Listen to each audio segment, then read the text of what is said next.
bizarre and sinister than the regressive left and the establishment media's attempt to rebrand the Islamic veil as an emblem of feminism. It's literally a symbol of the most violent anti-woman patriarchal belief system on the planet. And now this. A hip-hop song to teach the kids how cool and empowering it is to wear the hijab. All around the world, love women every shade of So liberated. She's Syrian. You know the only parts of Syria where it's mandatory to wear a veil? Oh yeah, that'll be the ones controlled by ISIS. They literally stone women to death for not wearing a hijab. So liberated. Yeah, I'm sure all those Syrian women living under ISIS occupation who used to be able to wear whatever they want really feel so liberated now. In fact, they're so liberated wearing the veil that the first thing they do when ISIS is kicked out of the area is to burn the veil. وجدان هنكشر وجدان من أجل داعش حررنا سوريا كلنا مرة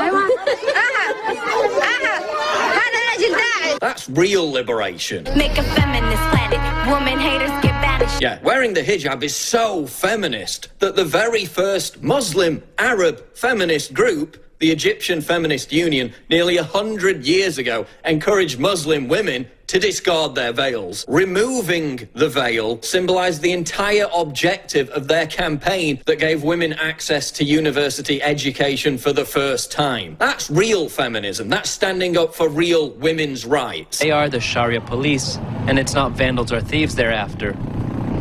Women exposing their hair is only one of the controversial crimes considered to be against local Sharia law. Real feminists in countries like Iran face police persecution and prison for protesting against Iran's mandatory headscarf law by taking photos of themselves without a veil. That's real feminism. That's standing up for real women's rights. That's true resistance to actual misogyny, whereas this represents total submission to it. You're just jealous of my sisters. Yeah, I'm so jealous of not being subject to an arcane 7th century belief system under which women are herded around like farmyard animals. So jealous. I'm so jealous of something that, according to Asra Nomani, founder of the Muslim Reform Movement, covers, segregates, subordinates, silences, jails, and kills women and girls around the world. According to Bustle, the rap song shatters the typical Western narrative of the oppressed hijab wearer. Yeah, oppressed hijab wearers don't get to make rap videos about it, Bustle. They don't get record deals. They don't get to take advantage of huge media platforms. They get acid attacked, beaten and killed. In India, a father killed his 4-year-old daughter, smashing her head against the floor when her hijab slipped from her head during dinner. In Ontario, a man strangled his 16-year-old sister when she defied their father by refusing to wear a hijab. In Iran, vigilantes roam the streets, throwing acid in the faces of women whose veils are deemed to be too loose. Last year, a former University of Missouri instructor dragged a female relative aged 14 out of school by the hair when he discovered she hadn't worn a veil. Muslim women in London are threatened with death if they're caught not wearing a hijab. None of that is hip or cool. No amount of virtue signalling or stupid rap songs will change the reality that the hijab has caused untold misery and suffering for countless young women and girls across the world for centuries. Another dumb rap video with the exact same message was released in the same month. It also got over 1 million views. Now CNN's promoting Hijabi, helping the veiled Barbie to become an Instagram star. It's so cool, so trendy. But hey, at least it won't be necessary to produce a line of female genital mutilation Barbies, given that they have no genitals to begin with. 3 moms in Pittsburgh are creating Hello Hijab Barbie-compatible Islamic headscarves to encourage inclusivity and fight racism. Maybe the moms can repackage Barbie dolls to include miniature stones, so the children can practice executing female rape victims. You know, to get that authentic feel, because Islam is so progressive. I need that paper if you want education. Yeah, the only person who needs educating is you. Educating on why you're normalizing and popularizing the very embodiment of violence and oppression against women and young girls across the Islamic world. Good job, Paul. Ladies and gentlemen, Roger Stone is going to be in studio with us in the second and third hour today. Mike Cernovich with huge breaking news. They'll be with us co-hosting in the third hour. David Knight's coming up in the fourth hour. Millie Weaver was out at the illegal alien march this weekend in Austin. And the Communist Party / Red Brigade / Democratic Party was officially running it. They were all wearing red and was officially getting in our reporters' faces, saying we were racist and we're fake news and all the rest of it. So Millie Weaver is going to be in here at the bottom of the hour with some of that footage that will be premiering here. This all happened, I guess, yesterday, Sunday. Sunday in the afternoon. This is happening all over the country, and there are stories everywhere attacking myself, you name it, every day, saying Jones is fake news, Muslims never raped anybody, or Muslims never killed anybody, or Muslims never stabbed anybody, or bombed, or shot anybody. So I've told all our great editors and crew, video editors, to go through, really news producers, and just get the lowlights, the dozen or so truck attacks killing people in the last few years in Europe, and then showing ISIS saying get bigger trucks, kill more people, the stabbings, the rapes, the murders, the fences being torn down, the TB levels exploding, Journal of Medicine, CDC, European Union Commission, all of it. We're just going to show the documents and the videos. Because every day I see 20, 30, 40 articles about Muslims beating people up in subways, raping people, just totally entitled, doing whatever they want. So much footage that I can't even watch it or keep track of it. And then I hear there's the myth that Muslims are aggressive. There's the myth of Muslim extremism.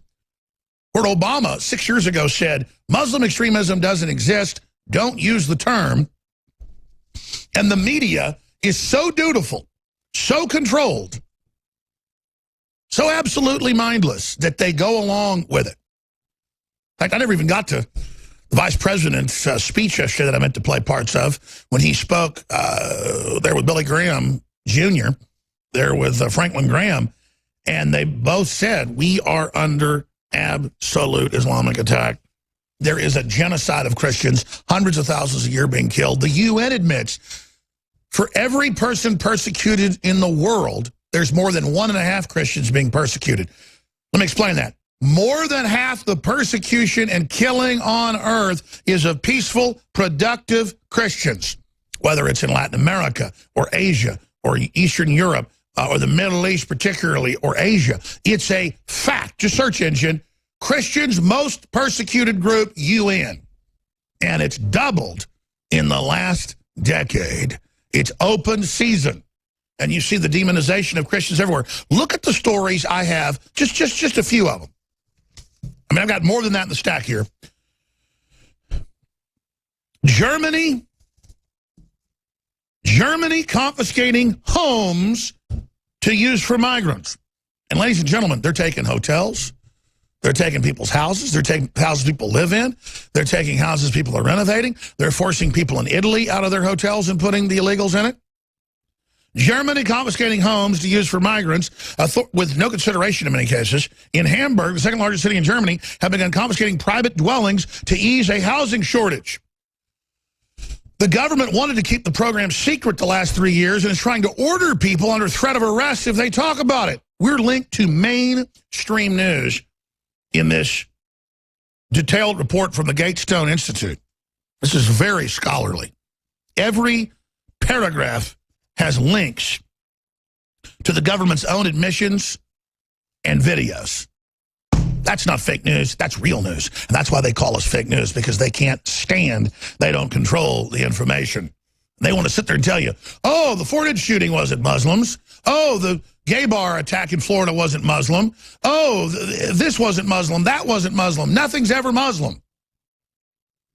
They're perfectly innocent. And I'm not going to sit here and hear this anymore. Sweden, 70-year-old woman prosecuted for complaining about migrants defecating in the streets. That's up on Infowars.com with DT.SE. That's mainstream, biggest publication right there in Sweden, DT.SE, reporting it. A 70-year-old woman in Dalaran prosecuted for hate speech after writing on Facebook that immigrants are defecating on the streets. According to the prosecution, the woman via Facebook wrote disparagingly to people with a foreign background. And they're trying to unofficially in America now with lawsuits and intimidation and all the stuff that's going on, tell us you're not allowed to criticize illegal aliens of any stripe, but especially Muslims. You sit there and you keep your mouth shut. Remember 3 years ago, they hired former high-level Stasi from East Germany for Facebook to help run a program to report to police and arrest people that criticize Muslims. Sweden, 70-year-old woman prosecuted for complaining about migrants defecating in the streets. And mainstream news reports it like it's good. In Germany, they're starting to prosecute folks. You complain, a migrant tries to rape your daughter in the pool or craps in the pool. That's their culture. In fact, I've got reports out of every day out of England where women are being raped, children are being raped, and when they tell them their name's Muhammad, it's over. They say, oh, you're racist. The police actually do that. There's a directive. There's an order. And now there are cases in Europe where they're saying migrants are allowed to rape. It's their culture. In fact, there was just one case I saw last week where they raped a 7-year-old boy, sodomized him, and they said, well, he didn't understand the language, so he's allowed to. Here it is. Rotterdam child rape victim. Authorities did nothing, was told not to mention ethnicity of attackers. In the U.S., it's just different. If there's any connection to migrants or illegals or refugees, they'll just say, oh, the allegations of rape are made up in a hoax. Then the people later plead guilty. And what's the media's answer? We just need to shut Alex Jones down. Yeah. Continuing. Good luck. Swedish government administering religious tests to Christian asylum seekers and not letting them in. That's right. Don't let those Christians in. And it goes on and on and on and on. The bullying, the intimidation. I have a whole stack of news of professors saying kill Trump, professors saying impeach Trump, professors saying he's a clear and present danger, teachers saying kill Trump, teachers on video saying kill me. It's government crazies. And then they say, oh, he's a clear and present danger to America and our sovereignty. You're the ones killing America's sovereignty. Here's one of the professors, Clifford Cunningham, Infowars.com reported, far-left Harvard professor impeach Trump, urges Republicans to put national interest over party loyalty. National interest. And it goes on when he's on George Stephanopoulos calling for all this. Meanwhile, ISIS commanders say join moderate rebels. There are no moderate rebels. So that's just some of what we've got here. Meanwhile, they're saying Trump has committed high crimes. It's not a crime to fire the FBI director. The Democrats called for the FBI directors firing hundreds and hundreds of times, sometimes dozens of times apiece. We've got more than 14 videos of Maxine Waters saying fire Comey and that Comey's horrible and that she has classified info that he's a liar and he's been working for the Russians. Then he gets up there and says Trump's crazy that Obama was spying on him. And Trump goes, I'm crazy. He's the president. Trump has all the files on exactly how they did it. He has total access to everything. He just can't release it because it's classified, and he said that. The House Intelligence Committee has released limited information. And he says, Comey's calling me crazy? Hey, buddy, you're crazy. You're fired. Insubordination. And they go, oh, my gosh. Oh, my gosh, Trump said it was also about Russia. He was honest. Of course it was about that made-up witch hunt. Not to stop the witch hunt. The witch hunt's ongoing.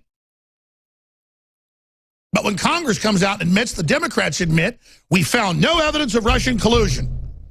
But we want to expand the probe. It's a load of manure when all Trump said through Sessions was, they better investigate Hillary or heads are going to roll. Hillary actually got money from the Russians. That's why he's angry. And I was told screaming at the television when he sees it because he's not a Ruski agent. He's trying to make America great again. It's all coming up. We told you last week where his heads are going to roll. Trump's going to start chopping heads. I think it'll be when he gets back from his foreign trip. Watson has intel that it might be as early as tomorrow or today. But you notice everybody's saying exactly what we said, this weekend now, 4 days after we broke it. White House sources, Trump looks to replace Spicer as purge of establishment advisors begins. And now the New York Times say their sources have confirmed that. Oh, because we're fake news? Oh, no. We're the opposite, because we've got the contacts, we've got the intelligence agency contacts, we've got you, the giant audience that gives us intel, and we've got a crew that's willing to tell the truth and take action, and that's why they're scared. Trump's eyeing Spicer replacement as part of broader White House staff shakeup. Report. Oh, it's in the Washington Post, the New York Times, and the New York Daily News. 4 or 5 days after we break it. We're going to have more of the Roger Stone breaking news.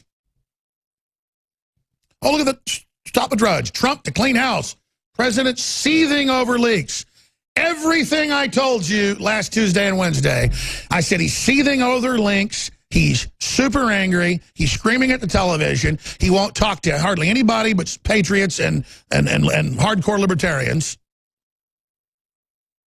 And he told them, I tried to compromise with all you morons to try to save the country, and now you're trying to destroy me? Gloves are off. Let's skip this break. Because I may not even have a show in the future, you know, if we don't just occasionally do this, because they're trying to completely shut me down.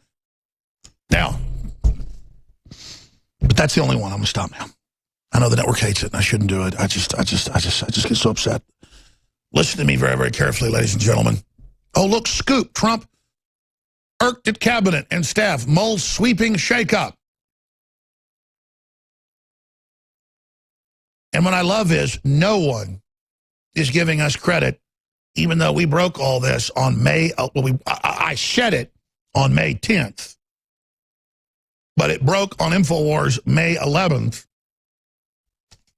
and no one gave us credit, except Mike Cernovich.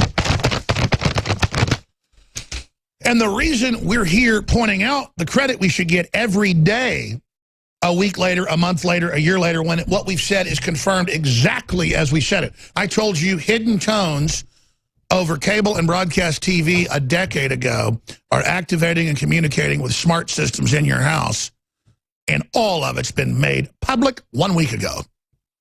I told you 18 years ago that Google, right when they were first founded, had a plan. Some of their first press releases to shareholders. It wasn't public press releases, but internal to shareholders and prospectus, that they were going to have computers listening to you inside your house for the ultimate data mining sources for algorithms and profiles. All of it's come out in the last year. We told you all of it over and over and over and over. And because we would break things nobody else would break, we have intelligence agencies and foreign governments and the president listening.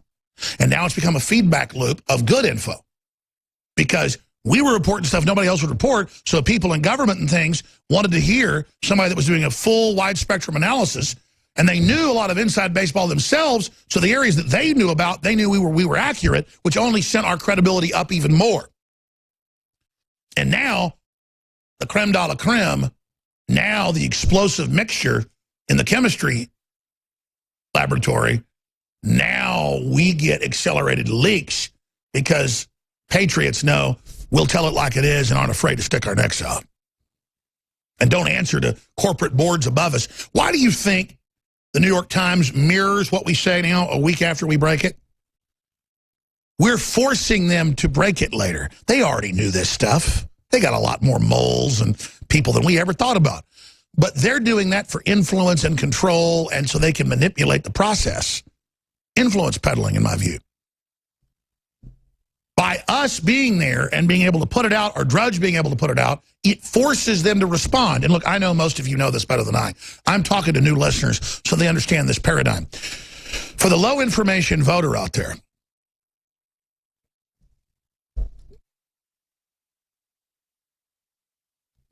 for the low information voter out there, they hear all this, they see all this,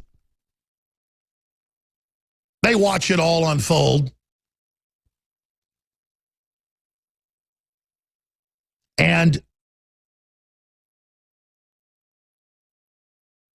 they don't know what to believe.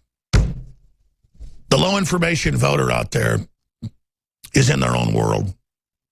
They're on their smartphone. Most of them don't even have jobs. They just shuffle around getting in deeper, deeper debt. They're on government welfare. And they just see some guy on TV or clips on the news, and they just want to feel like they're powerful and that some famous guy is being put down or thrown under the bus or, is being sued. Doesn't matter if the lawsuit gets dropped or I win lawsuits. None of that matters. They just, in the moment,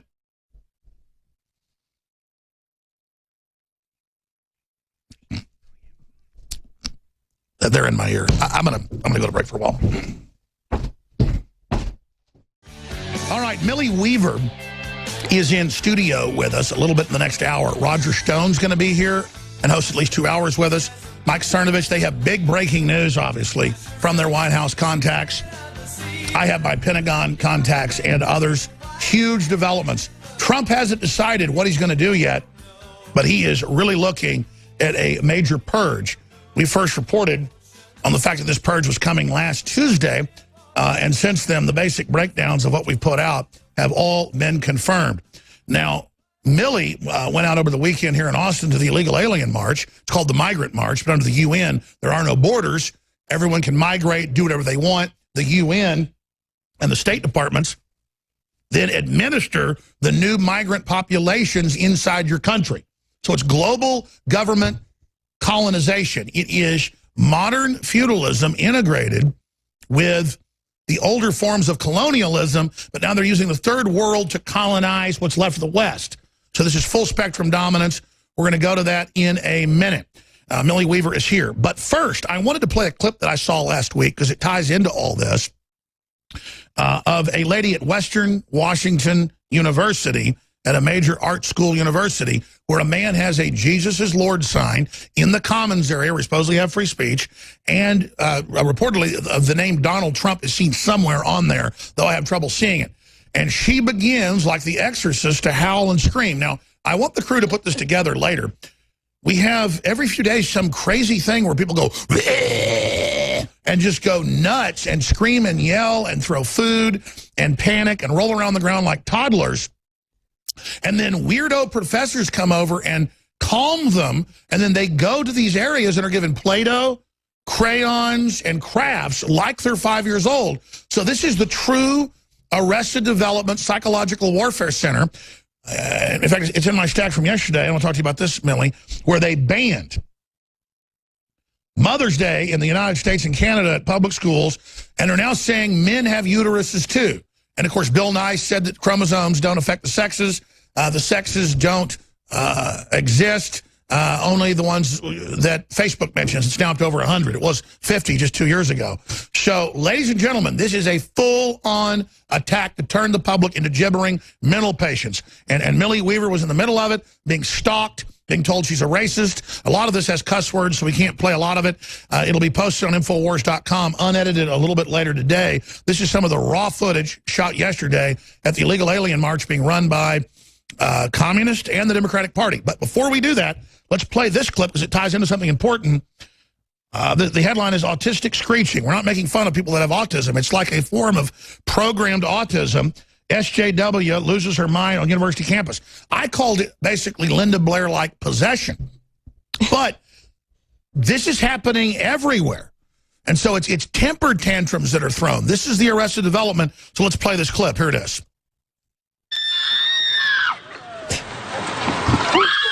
You need help?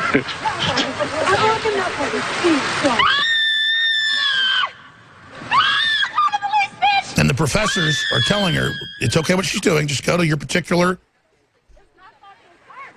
mental facility. Now, having said all this, why aren't I 50 points ahead, you might ask? Yeah. Folks, this is an art major. She's an art major. You wicked, wicked devil. Then we show them how to actually do it.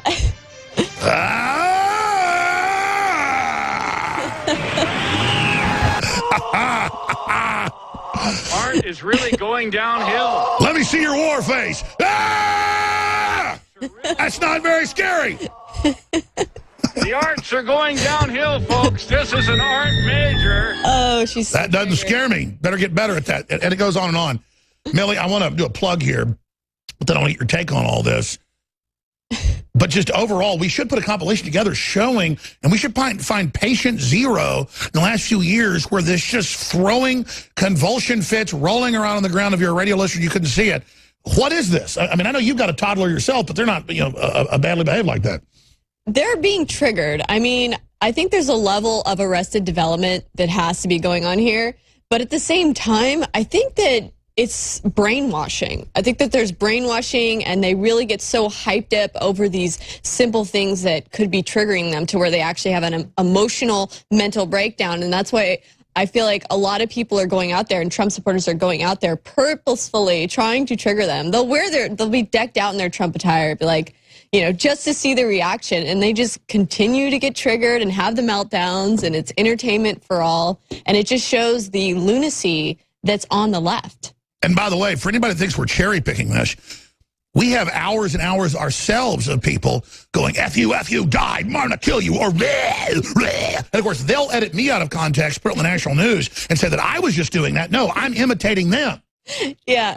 So Colbert will take clips of me screaming, imitating them, and then say, oh, look, he's totally having a mental breakdown. No, I'm imitating what your viewers have turned into. Millie, we should search engine this. If you're a new listener, I'm not making it up. At colleges all over the United States and Europe, yes, they give them safe places. That's right. With Crayolas, knitting, arts and crafts, coloring books. Right, and you know what? They're actually transferring the libraries from physical copies into digital versions. And a lot of these universities are actually thinking of changing and transforming their libraries into nap pods, like nap rooms, where college students can go and have a nap time. I mean, what is this? This nap time was something in kindergarten. And now we're seeing universities wanting to turn libraries into nap time rooms so that they can burn and... There it is, napping pods. Let students doze off between classes. And by the way, I'm not joking. They're getting rid of whiteboards because someone might write something offensive, but it gets worse. You can actually pull up where they hand them Crayolas and stuff. In fact, there's videos that Project Veritas and others did where they would have pocket constitutions. People will get so triggered, they run. Then the people have a hidden camera of it. And they're saying, it's okay, you can file a complaint. I know it's very frightening. Here's your Play-Doh. Oh, my God. And they go, oh, thank you, Play-Doh. It's unbelievable. And even just yesterday when we went to this anti-SB4 march, just being out there and having the InfoWars mic massively triggered people. I mean, they all were freaking out. InfoWars, don't talk to them. They were calling us racist. They were saying fake news. They just couldn't handle it. Now, there it is. It's called toddler therapy. Fox News. Toddler therapy. Yeah. And I guess a lot of them didn't get breastfed, and a lot of them didn't get held by mommy. So they literally are babies looking for their mommy, and then the state's their mommy, and then the state teaches them there's no boys and girls. There's only binary pods, and we're not going to have children anymore because humans are bad. We're going to die for the earth. Now get in a corner and suck your thumb. It's arrested development, and we've actually seen this happen in Japan. And Japan, Tokyo especially, is such a huge city. The cost of living is so high. People are under so much pressure, and they go into video games, they go into anime, they go into all these things. Most men will not get married or have kids. That's right. They just won't gut up. They won't. It's like they want to run away from the responsibility of being an adult. Of course, once you have kids, what's it really like? You just want, they're awesome. They're amazing. They're such a blessing, and they actually they force you to grow up. And it's fun making them. Responsible. Yeah. I mean, God gave us this incredible fun. Yeah, so, you know. Thank you, Jesus. Now it seems like all these SJWs are replacing pets like dogs for children. I mean, they would rather have a pet or a dog. Oh, absolutely. You see some woman with a little dog, but then they get pregnant, and I go, I know where that dog's going when you have that baby, back seat. Yeah, right? Which is fine. Personally, my dogs are still spoiled, and cats are spoiled. It's all ridiculous. But, Millie, let's start actually getting into your report, because I don't want to run out of time here. But just briefly, we are selling the Trump Pence shirts, which, by the way, had been bestsellers, 300, 400, 500 a day. Then when Trump started going a little bit sideways, sales went down to like 30, 40, 50 a day. Guess what? I noticed last week, as soon as he fired Comey, I walked over and I talked to our shipping department. I said, let me guess. Sales of the Trump shirts are way up. And they said, let's look. They said, yeah, we're selling 150 a day. Again, people want Trump to get tough. Yes. They want him to take action. But regardless, nobody's perfect. But Trump is the man in the arena. So we have Trump as my president, a new design, navy blue with the American flag. It's like the Hillary for Prison shirt, but it's Trump is my president, America first in 1776, Infowars.com on the right-hand shoulder. On the back, Infowars.com. This is a way to meet like-minded people. It's a way to not let bullies shut down your free speech. And quite frankly, these shirts, ladies and gentlemen, are below cost because the XLs and XXLs and XXXLs cost us up to $7 a piece. The regular ones, extra large and down, cost us like $4 and change. So after our costs, we're actually losing money on this. But I want to flood these shirts. I want to trigger people, or just create something like a. Gotta have a contest where you create like a scarecrow, put it on it, and put it at a busy intersection. Have a hidden camera and see who gets triggered, right? Yeah. Exactly. You can do so much with these shirts because this is America. Just like open carry, they want to demonize guns and say they're all banned. People start open carrying where it's legal. That pushes back our culture of freedom wins of not being arrested development babies. So again, keepingamericagreatagain.com is on the back, Infowars.com. Trump is my president, or Trump Pence. That's there as well. And then one of the shirts says, Trump is my president, 45th president of the United States, America first since 1776. So there's 3 different variants of these limited editions, and when they sell out, there's only a few thousand left of each shirt. When I did this with the previous Trump's my president red shirt, no longer available. The Hillary for President 2016, no longer available. When these sell out, they are gone, and no doubt they're collector's items. No doubt these are in documentaries, they're in films, they're all over TV. You change the world by purchasing these shirts. You change the world by buying them at $9.95 or $14.95. There are hundreds of thousands of these shirts out there. Now, quite frankly, we sell the lion's share when we do an at-cost event, just because I want to defeat the globalists. So $4.95, Infowarsstore.com. The shipping is at what it costs, like $4 or whatever. It's there. It gets the word out. You meet like-minded people. You trigger the globalist. You can have a lot of fun with these. Whatever you do, Infowarsstore.com or 888-253-3139. Take action today. 888-253-3139 and have a piece of history. Infowarsstore.com, Infowarslife.com, or 888-253-3139. Okay, Millie, I'm ranting. You kind of narrate what we're about to see and then narrate over this video we're about to play. What happened in Austin? Well, I started out and I was able to actually interview a couple people at this SB4 Migrant Mothers March. It was on Mother's Day. And at first, some of the people were, they were talking to me and everything like that. And then halfway through a conversation with a woman, she realized I was with InfoWars. She's like, what? You're with InfoWars? Wait, I didn't fit the racist, xenophobic stereotype that they have tried to push on people like InfoWars or like Donald Trump supporters.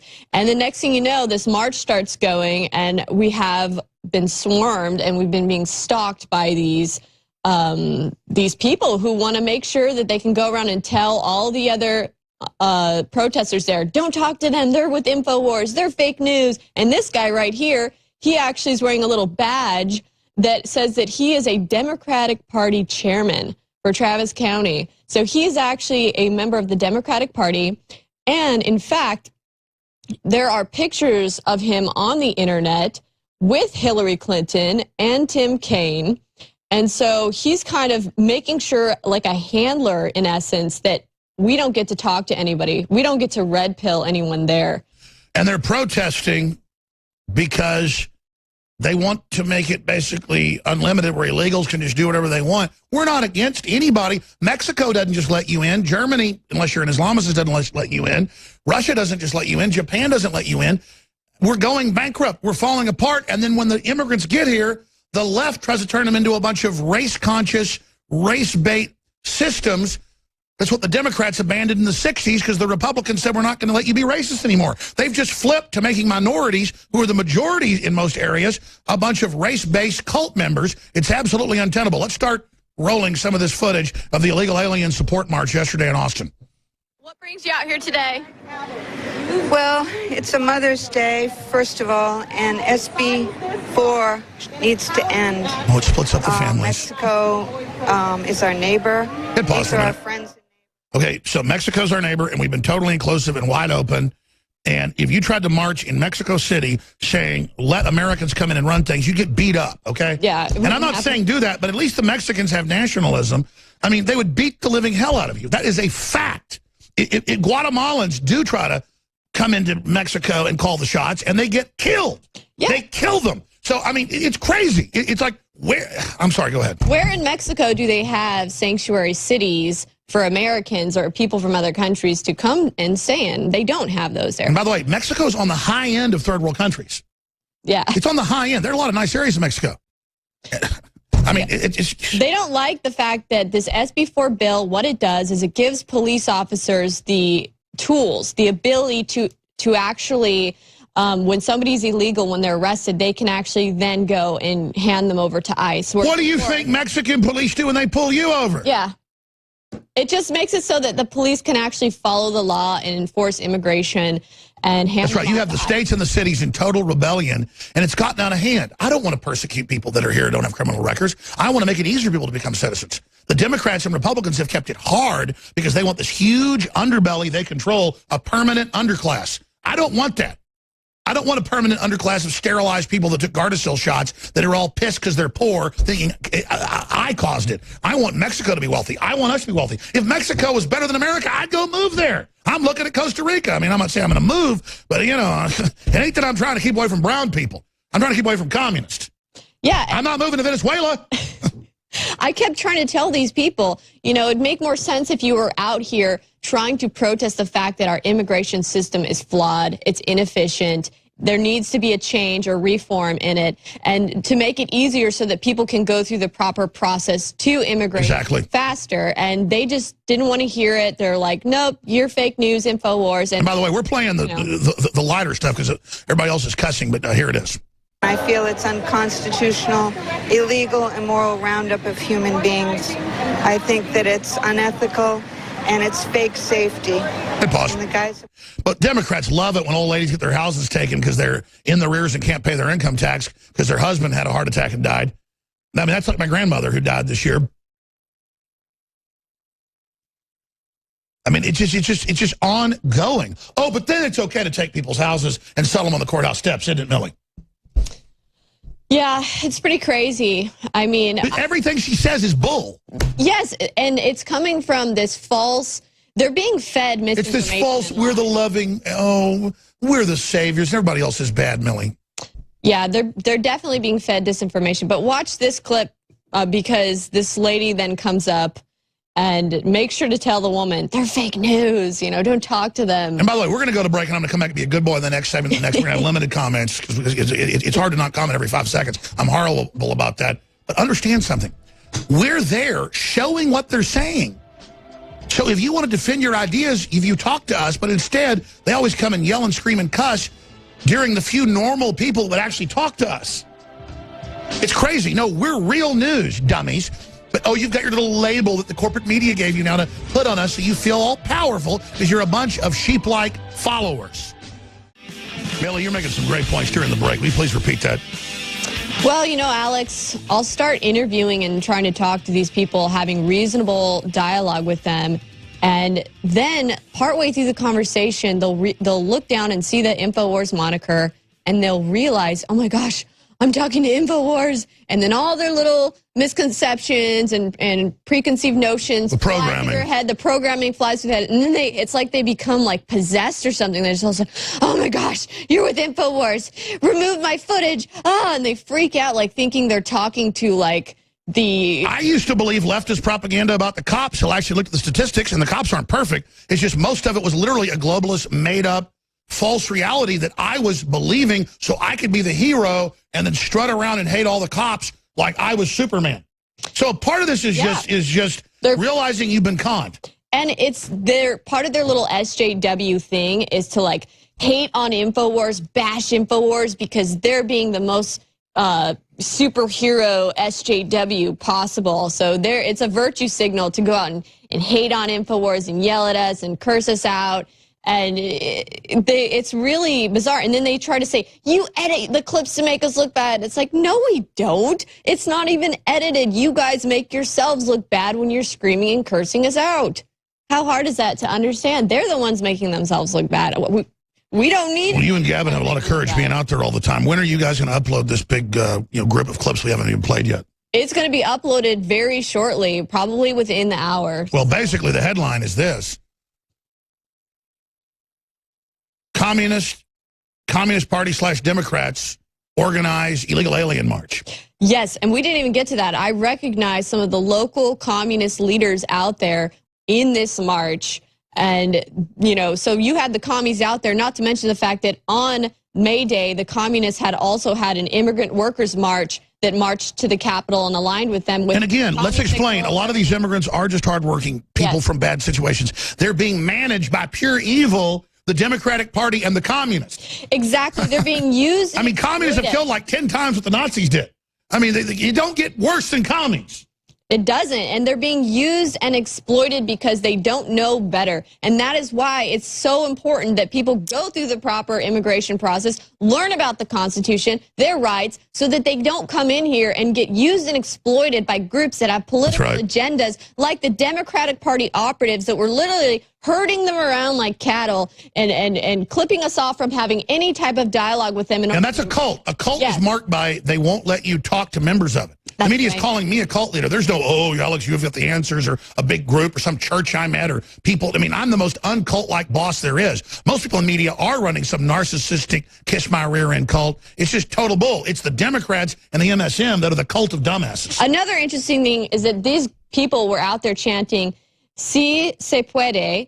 That was their chant, which means yes, we can. So it's like the Obama. It's a communist chant out of Latin America that Obama picked up. Yes, it is it's trademarked by the United Farm Workers, and they have been linked by the FBI to communist groups.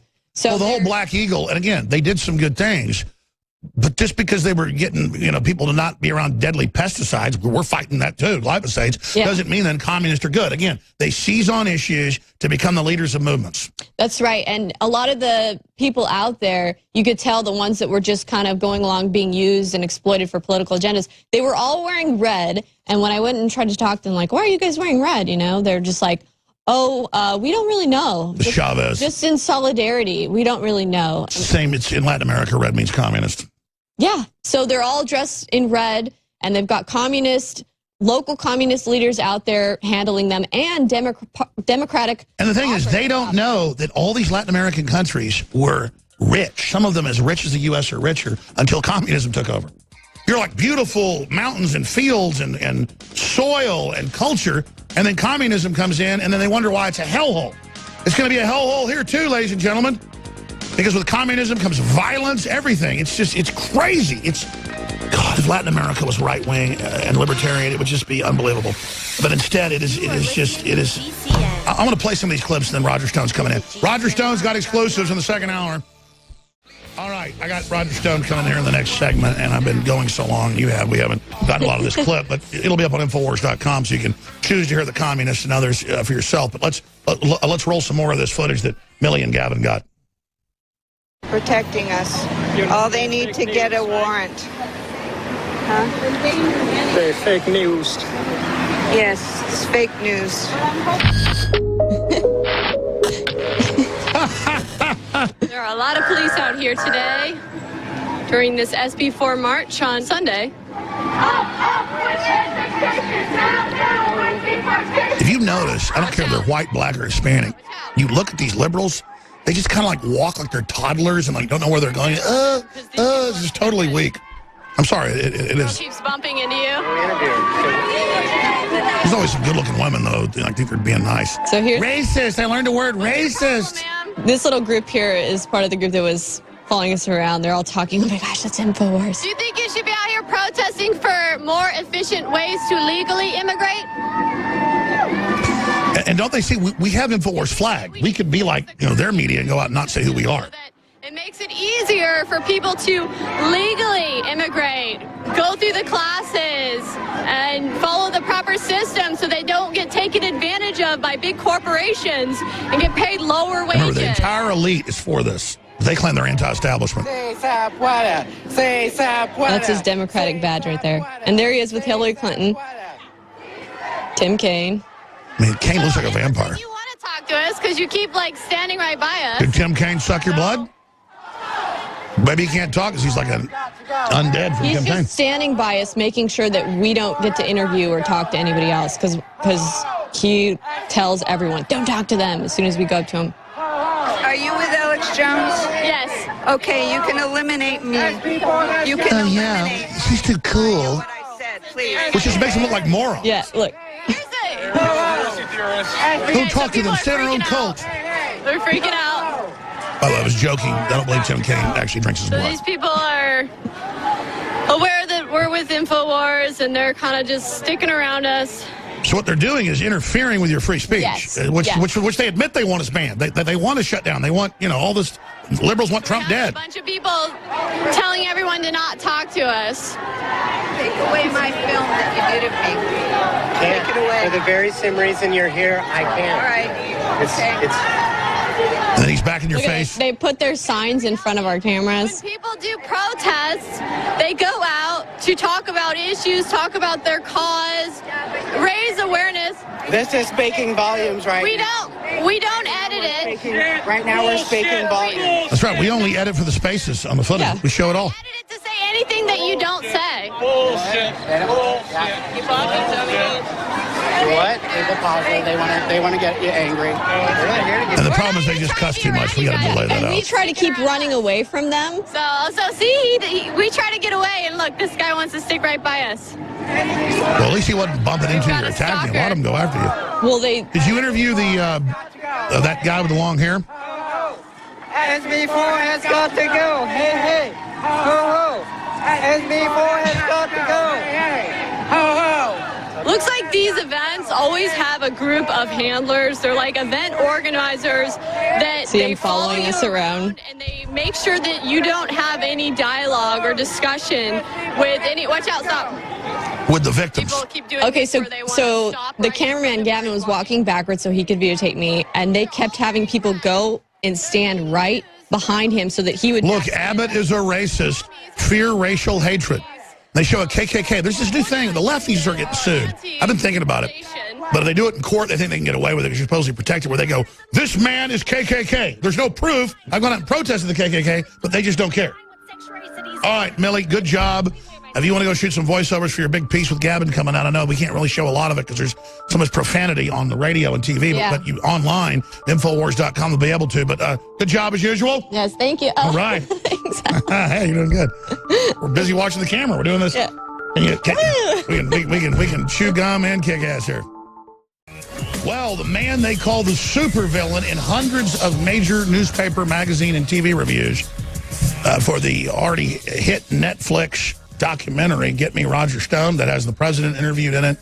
Myself, obviously, Roger Stone's the main focus. Incredibly historical. I watched it and thought he was a hero. They had the whole mainstream media in the 70s and 80s lying about patriots, libertarians, conservatives, Pat Buchanan, Barry Goldwater, Ronald Reagan. This guy had them go buy ads to finally viciously attack back with the truth. So they call him the greatest villain ever. A load of manure. Film review, Get Me Roger Stone, Time Magazine, New York Times, all of them give it 4.5 or 5 stars. Roger, good to have you here. Great to be here. You're going to be co-hosting with us for the next few hours. Looking forward to it. We have Mike Cernovich is going to be here as well with all his breaking news. New York Times, Washington Post, none of them gave us credit, but last week we said that Trump's looking at a big purge, looking at Spicer, looking at a lot of other stuff, and now it's mainstream news today. Roger is almost a reluctant source, because I have my other sources. He's a public source. He doesn't like his sources to dry up, so I just try to bounce stuff off of him. But now he can obviously talk about more of his intel. What is currently happening? Because the word is the president is very angry and is about to make some major shifts in the way he's been governing so far. I know he's tried to be inclusive. He's tried to work with people. He's been very conciliatory, and it didn't look like that was taken as a sign of strength. Is that accurate, Roger? And just tell us where we are right now. Let me say this. Donald Trump is not a man that you push into the corner. He is a fighter, and he will come back to you with everything he has. I think he said that the communications operation can't keep up with him. He is ahead of his own people, and that's a problem. He is not being well served by Sean Spicer and the entire communications shop, which needs to be more proactive. Right now, they're dealing with incoming every day, but they're not out there selling the president's line and the president's point of view and the president's program. They're not servicing local media, going around the networks to local affiliates, which would be amazingly popular and successful. You could go to Miami or Chicago, reach millions. Isn't being done. So I think that the search is on for a new communications head. I think generally speaking, people are pleased with Sarah Huckabee Sanders. She's done a credible job, and she's ideal for the #2 position. I think she's proven that under fire, Alex. But the wholesale communication shop, I think, is going to get a makeover. Meanwhile, the fight over Anthony Scaramucci continues. Scaramucci, a Trump loyalist, who the transition announced would be an assistant to the president, still remains in abeyance. His appointment frozen by Reince Priebus. His access to the Oval Office frozen by Reince Priebus on the pretext that the sale of Scaramucci's very successful company to a Chinese entity is somehow blocking his appointment. At the same time, I checked, Alex, the president's chief economic advisor, Gary Cohn, liberal Democrat from Goldman Sachs, still has Bank of China stock in his portfolio, stock that he said he sold weeks ago. So Scaramucci, a true believer, a real conservative, widely liked in the Trump movement, being blocked by Republican National Committee hacks like Reince Priebus. So what we have is unjust weights and measures. We have selective enforcement. We have Scaramucci playing by the rules, and then you've got Goldman Sachs boys in there who are allowed to do whatever they want, just like the globalists always are. You were on yesterday, and you were on fire, and if you could just repeat that, because you got interrupted by a break, and I was actually watching it last night and was frustrated by the fact we had to go to break. You were getting into the fact that your quote was, they made a mistake dealing with Trump. If you can get back into that. Well, I just think that across the board, the whole Comey thing has created a situation in which the president is unhappy with the beating he's taking from the mainstream media. He is unhappy with the response by his communications team. He very skillfully, as Mike Cernovich told us yesterday, was able to keep the Comey thing from leaking, which is a first in the Trump White House, because the staff put together by Reince Priebus leaks like a sieve. I think he's angry, and I think he knows that he needs better people to get the mission done. And I know that he is privately placing calls and talking to people. I have to wonder whether this is going to spill over into the FBI selection, Alex, because as I looked at that list this morning, I think it was up on Fox, there's not a Trump person there. These are all Washington insiders. There's nobody there who's loyal to Donald J. Trump and his mission, and that concerns me very greatly. Yesterday, you made the point, they made a mistake. They pushed Trump too hard. And again, can you get back into... I may have to go back and look at my exact quote because I was exhausted, but I need a little more frame of reference. Well, you were just saying that he tried to work with people. They attacked him. They lied. Yes, now I understand. Yeah, larger context. I think the president came into office, Alex, thinking that he would get the same honeymoon as other presidents, that the election was over, it was time to unite the country. First 6 months. Yeah, Hillary Clinton said something mildly conciliatory. So he met with Al Gore. He met with Al Sharpton. He indicated that he didn't favor the prosecution of Hillary Clinton. He thought that the country would come together as they have after other raucous political contests. There wasn't a honeymoon, there was a war moon. They moved on him immediately. And on every quarter, I think he is particularly angry that they have promulgated this Russian collusion nonsense, but they refuse to look into the crimes of Hillary Clinton and Bill Clinton and the Clinton Foundation and Chelsea Clinton. And he's sick of it. I think he is sick of it, and it's his government. I don't understand why the Republicans in the House and Senate Intelligence Committees are not more proactive into examining what we know to be the surveillance at Trump Tower. The Justice Department not active enough in looking into the surveillance at Trump Tower.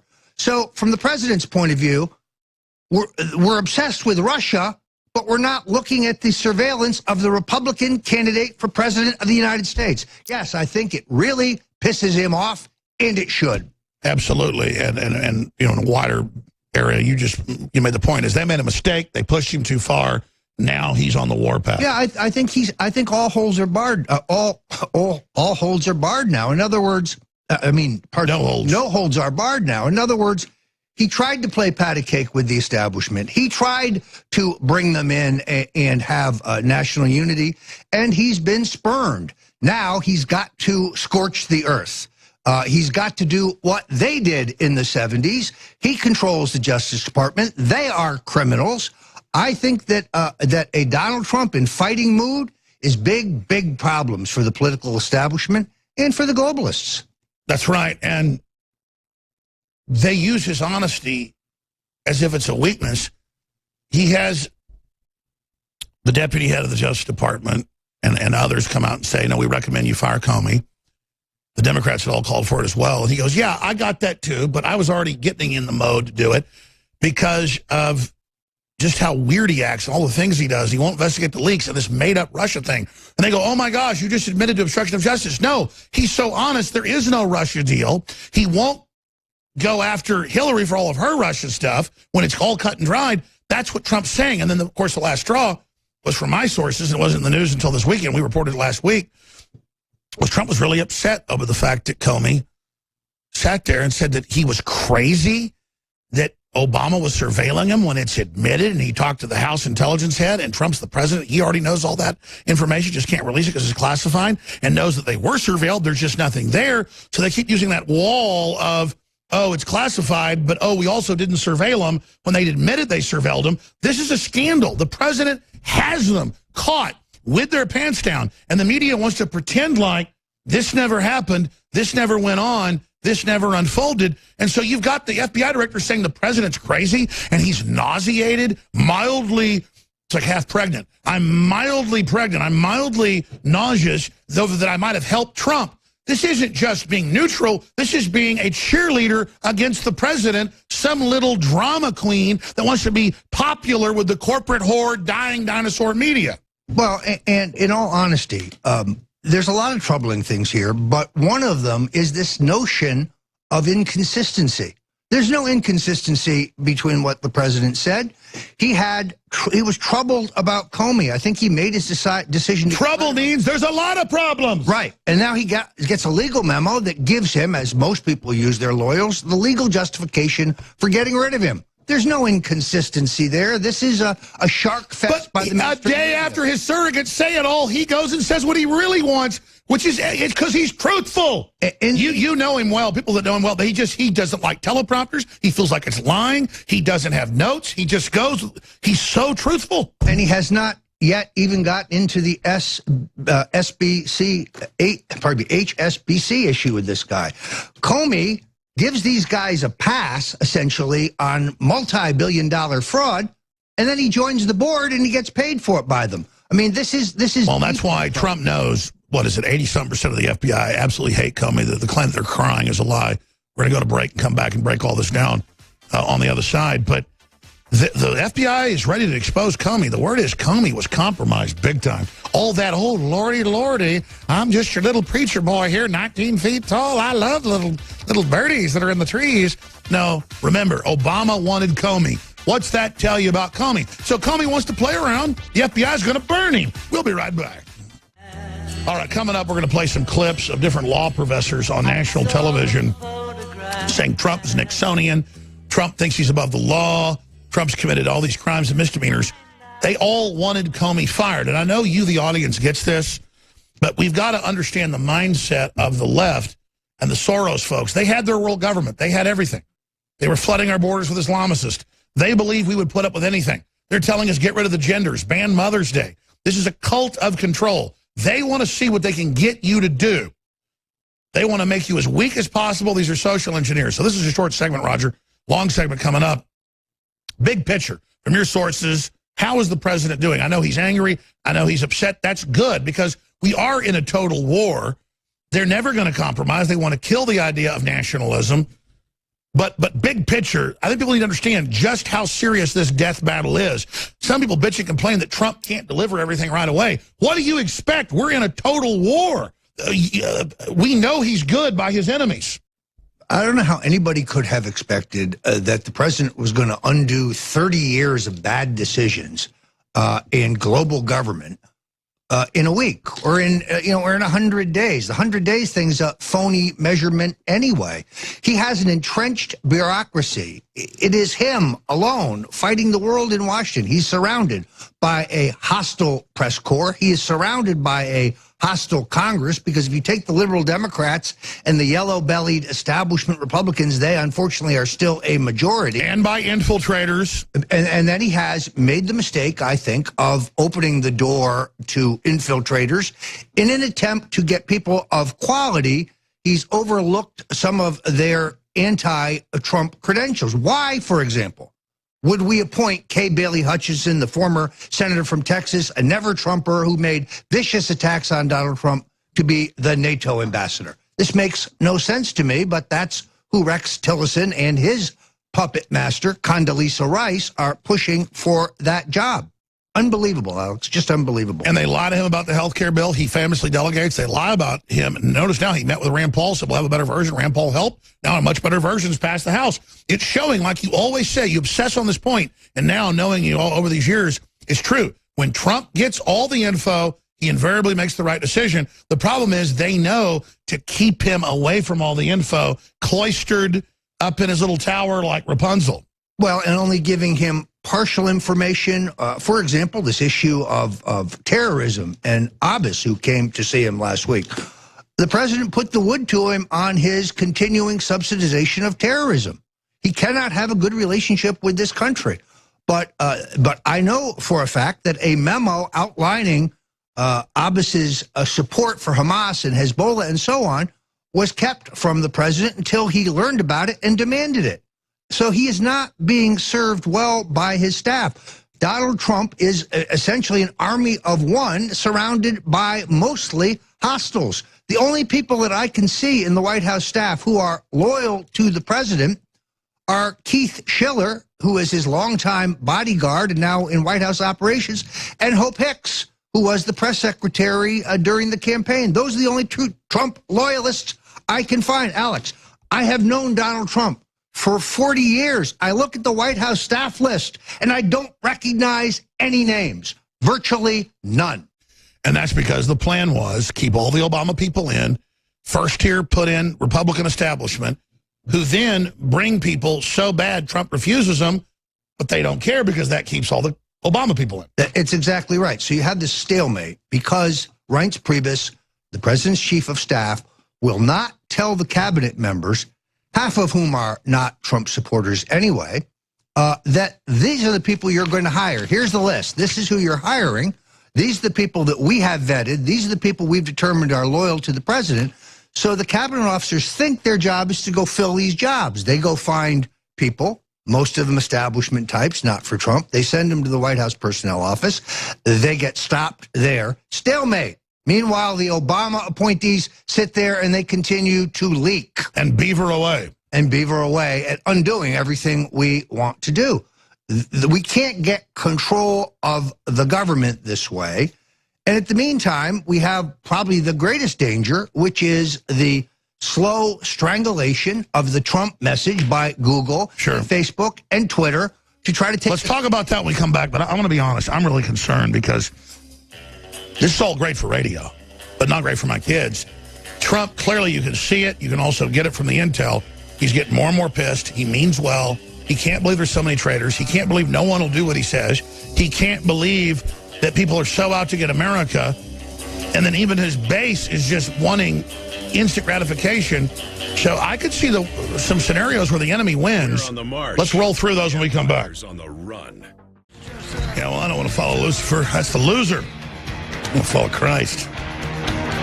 Problem is, a lot of people act like they're trying to fight for the people. They're not. You can tell the whole world system's coming against InfoWars because they know we're exposing the truth. And Donald Trump is under attack because he wants prosperity and empowerment and Americana worldwide, not through force, but through our greater ideas.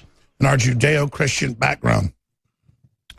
My guest is Roger Stone, in studio co-hosting. I intend to open the phones up at the end of the hour, right to the next hour with Mike Cernovich for your questions, or Roger Stone, Mike Cernovich, and, of course, myself. I don't normally say, hey, we have a rule today, but I think it'll be interesting if we say we're taking questions. I do that maybe 3 or 4 times a year, but we're going to take questions for Roger Stone, just like Washington Journal does, questions for Mike Cernovich, and questions for myself. In fact, here's the number, 800-259-9231, 800-259-9231 is the toll-free number, 800-259-9231. Oh, we can go to a lot of calls once we go to them. Briefly, I noticed that Donald Trump shirts, we were selling about 500 a day until about his 70th day in office. And he started going a little bit sideways and went down to maybe 30, 40, 50 a day. I noticed since he fired Comey, this is a great bellwether, we're selling like 150 a day. So I'm not doing these at cost to unload them, even though these are limited edition shirts. I am selling these shirts, these 3 shirts, at cost $4.95.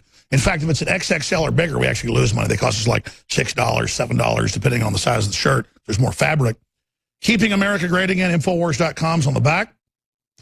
On the front, navy blue, beautiful right arm, Infowars.com.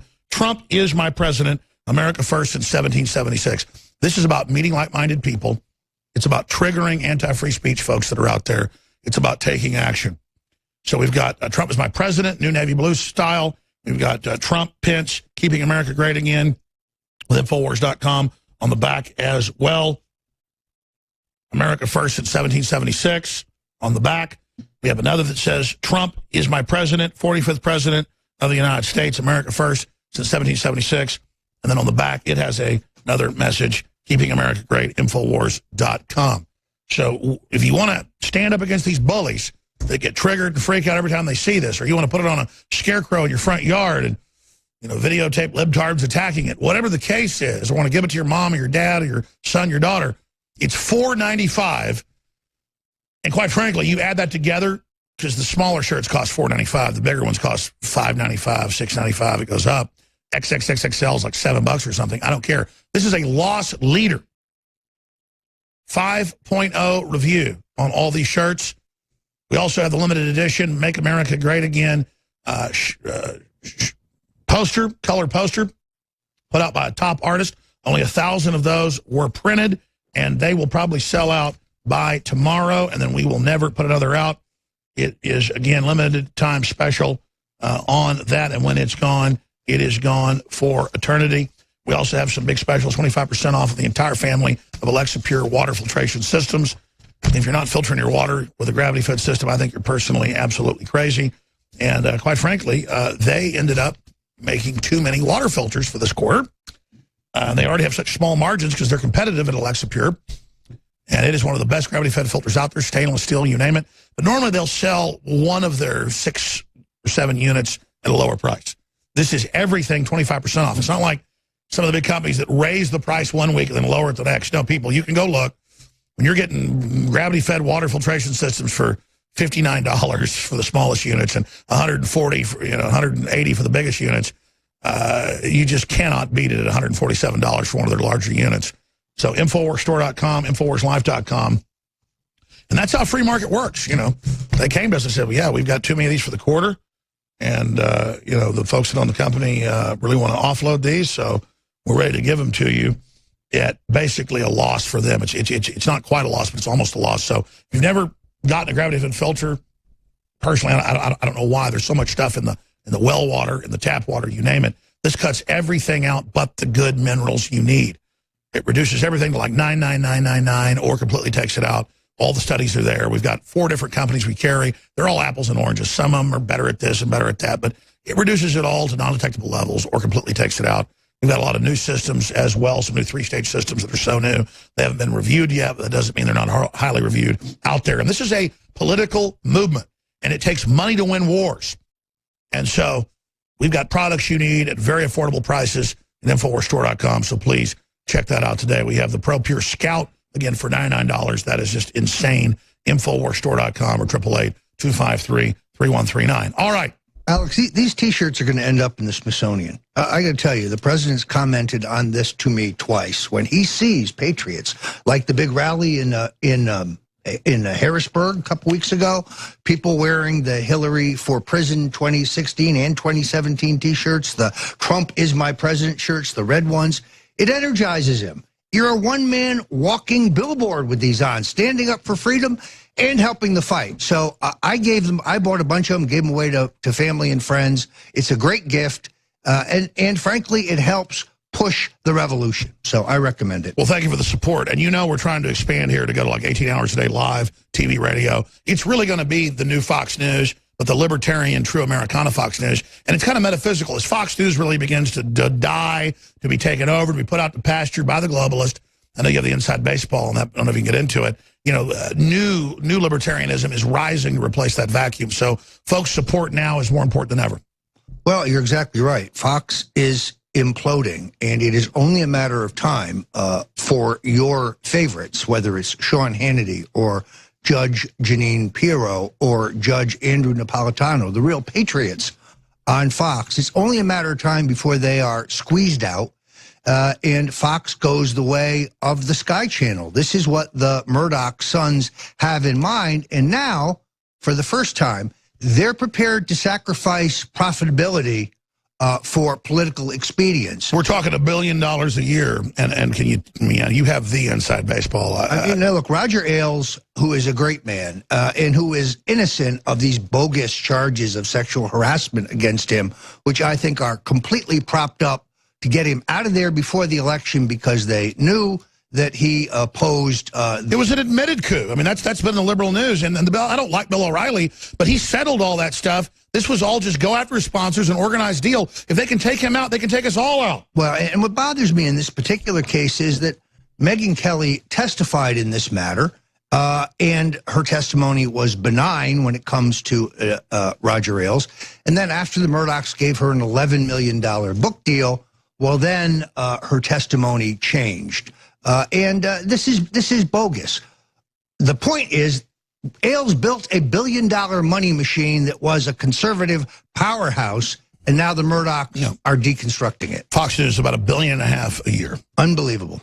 Unbelievable. It's a tragedy, really, because what Ailes built was very great, but those listeners, those viewers, they're moving to InfoWars. Well, I mean, look, here's the bottom line. They have to kill anything, even if it's libertarianoid or Christianoid, even if it's kind of a facsimile and a system Murdoch had to try to control the conservative movement, the Republican establishment doesn't control it. The Tea Party, the Libertarian insurrection, the Ron Paul insurrection, the Roger Stone insurrection, the Matt Drudge insurrection, the Alex Jones insurrection, it's taken over the Republican Party to a great extent. The Freedom Caucus is taking over. And so now there's no point when News Corp is making $50 million a year on its other properties. So what if the conservative thing's making them $1 billion plus? They have to kill it to try to bring something out of vogue. Well, good luck. You're only chopping your nose off to spite your face. I don't sit there and celebrate the fall of Fox News as if I'm going to get bigger by its fall. I was there the entire time as a true purist, wanting to hit the barbed wire, wanting to be demonized, wanting to be attacked, to make it safer for other people to pick up my truth-based talking points to restore the republic. And so I've done my job. I've had bigger success than I ever thought I would have, but I'd studied history and what other bomb throwers like Patrick Henry and Sam Adams had gone through. And so they're not trying to openly kill me every day like they were those guys. They're just killing my name and trying to destroy my family. And that's bad enough. But in the final equation, we're having devastating victories. And if the audience just realizes you're part of this, and I don't just say that as a pat on the head, you are the heart of it, that yeah, we're destroying the globalists. We're wrecking them. They're in total collapse. They're starting to strike back, though. So we don't want to have a Pyrrhic victory where we defeat them, but where our greatest leaders are then destroyed in the process. If you breathe life into us like God took dust up from the earth and blasted it out of his nostrils, we are invincible when you pray for us, when you spread our articles and videos, and when you financially buy products and we make it easy because we bring you the very best. So it's a win-win. This is true Texas hospitality taken globally right now. You know, talking to Fox, one of the most interesting things here, Alex, is the way Tucker Carlson has emerged as a star. Tucker Carlson, a libertarian. Tucker Carlson. We had dinner with him. We had dinner with him in Cleveland. He is a big fan of InfoWars. So what happens to that show, which is knocking him dead on ratings, remains to be seen, because he's a clear thinker. He has been very pro-Trump. I don't think there's anybody as slick on their feet as he is live. No, and he dissembles the left when he has them as guests. It's really extraordinary. He butchers them like the movie Spartacus, when he just cuts up the 4 guys in like 5 seconds. Yes, it's very much like that. And by the way, he's great in the Netflix documentary Get Me Roger Stone. He's very, very good. We're going to talk about that some in the next hour, and we're also going to take calls. Let me raise this for you, Roger, since you bring up Megyn Kelly. Megyn Kelly calls last week, and then I'm like, yeah, I'll talk to her next week. No, not that I was a big fish or anything. I'm just like, I'm sure she's on the weekend. And Nico calls me on Saturday morning. He goes, no, she wants to talk today, anytime you want. So I call her. She doesn't answer. She calls back 10 minutes later. I'm driving in the car. And I said, let me get to the office so we can have a nice discussion. We had like a 40-minute discussion total. And again, it's Megyn Kelly. I watched her on TV, you know, girl next door, lawyer next door, real smart. And on the phone, she's really impressive. But she said twice, this is off record, right? So I'm not going to get into the on record. But just let me tell you, I'm not stupid, okay? So when a good-looking girl's sitting there telling you, you know, that's like, I mean, I'm kind of scared of her now. Because let me tell you, she's a really smart lady, a good-looking lady. And she's sitting there going, you're number 1 on my list. Alex, I'm kind of obsessed with you. Oh, I'm sorry, this is off record. You know, Alex, I got to have this interview, Alex. And, you know, we're going to do this interview, Alex. And it's going to happen. And it's going to be good. And you're going to like it. And, you know, I pledge to you it's going to be real. And I'm going to let you talk. It's hitting a hit piece, Alex. And I'm going to stop right there because the rest is off record. But I was just like, even though I knew I was being sold by the greatest used car salesman on earth, I thought P.T. Barnum had been reincarnated right in front of me. Well, look, I wanted just the experience of her coming to Austin. And the rest of the stuff she said to me, I mean, the Twilight Zone I've entered, man, is the next level. What the hell is she like behind the scenes? This was crazy. Look, she was very, very nice to me.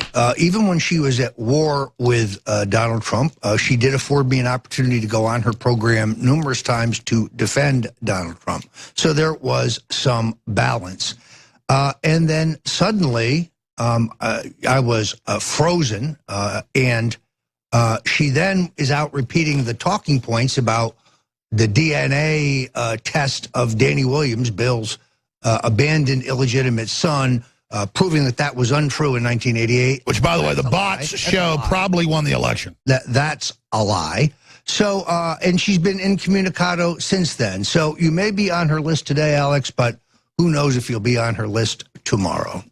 Yeah, well, it's not that big a deal because we get invited to all these big shows. My big thing is, it's just so Twilight Zone. She's very charming. Oh, yes, she's very charming. She's very intelligent. She's very beautiful. Yeah, I mean, on the phone with her. She's very good on TV. I couldn't say no to her. That's the whole point, even though I knew that it's like I'm not an idiot, you know. And well, it does smell like a setup to me. Let me just say that. And I'm not the paranoid type. But ABC doing a favorable piece on Alex Jones. Why do I think it's NBC. Pardon me, NBC. That's what I meant. Why do I doubt that? I don't know. Why do I doubt that? Nightline did a halfway favorable piece. I mean, it was negative, but it wasn't like really nasty-spirited. And then the host of Nightline, whatever his name is, he's the ABC Nightly News guy. He's a pretty good guy. He used to be on the 700 Club before that. What's his name? He actually, we went to dinner and stuff, and it wasn't even off record. He was like pretty, he goes, don't worry, you know, they want me to tear the living hell out of you, but I know a lot of this stuff's true, and I'm a patriot, I'm a Christian, Alex, and I got a family, and we went to like some steakhouse. God, be careful, you get the guy fired. Yeah, I don't want to get him fired, actually. He didn't say it was off the record. By the way, I didn't tell anybody the real off-the-record stuff with Megyn Kelly. Because I said, well, I mean, I got to tell folks you've called me up and you want me to do this. Oh, obviously, they've told her, mount his head on the wall. Yes. But she also knows, you attack Alex Jones, it'll be everywhere.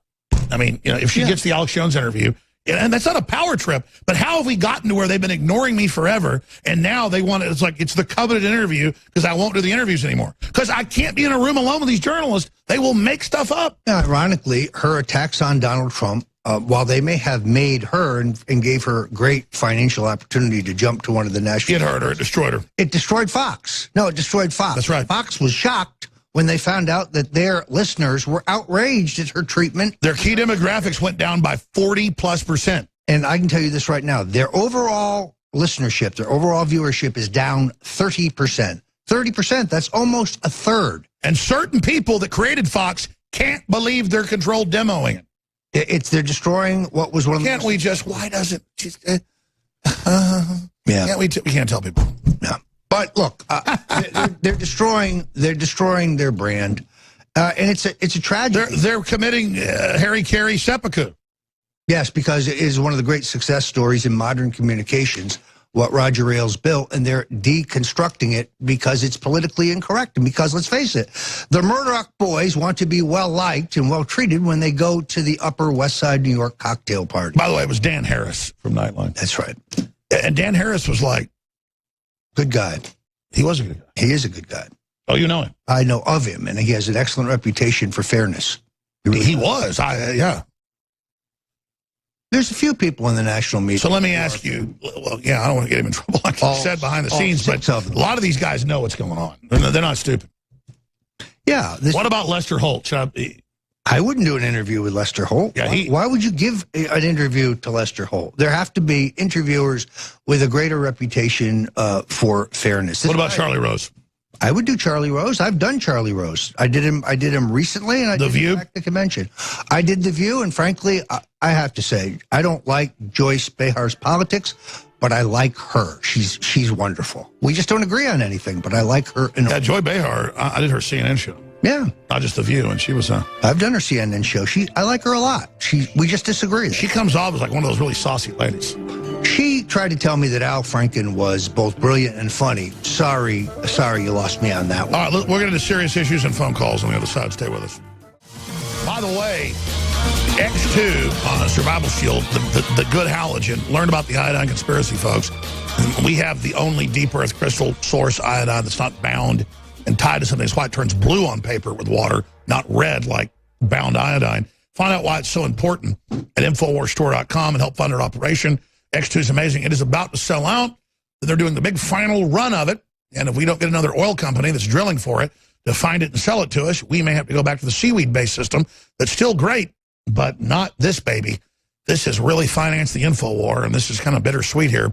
4,000 plus 5-star reviews at Power Reviews, InfoWarsStore.com, or 888-253-3139. But whatever you do, spread Infowars.com and the articles and videos and our local affiliates, because we're in a war, and we're hurting them bad, but we're under enemy fire as well. Stuart, Donna, Mike, Matt, Lee, everybody. I'm going to your phone calls right now with Roger Stone as he co-hosts with us today. We've kind of had some fun here, and I'm not bragging when I talk about Megyn Kelly really putting it on heavy to get me to, she thinks I'm a Texas hillbilly, and, that a hot woman telling me how much, she wants to interview me and how she's obsessed with me. I'll get me to talk to her. And even though I know it was BS, it still works. So I'm going to do the interview. See, that's a little bit of the difference here. All right, I'm being sarcastic. None of that happened. Megyn Kelly didn't call me. It's all fake news, ladies and gentlemen. But seriously, we're going to go to Lee and Matt and Stuart and everybody else. But I asked you, Roger, should I wimp out and not do the Megyn Kelly interview? Because she's going to come to me.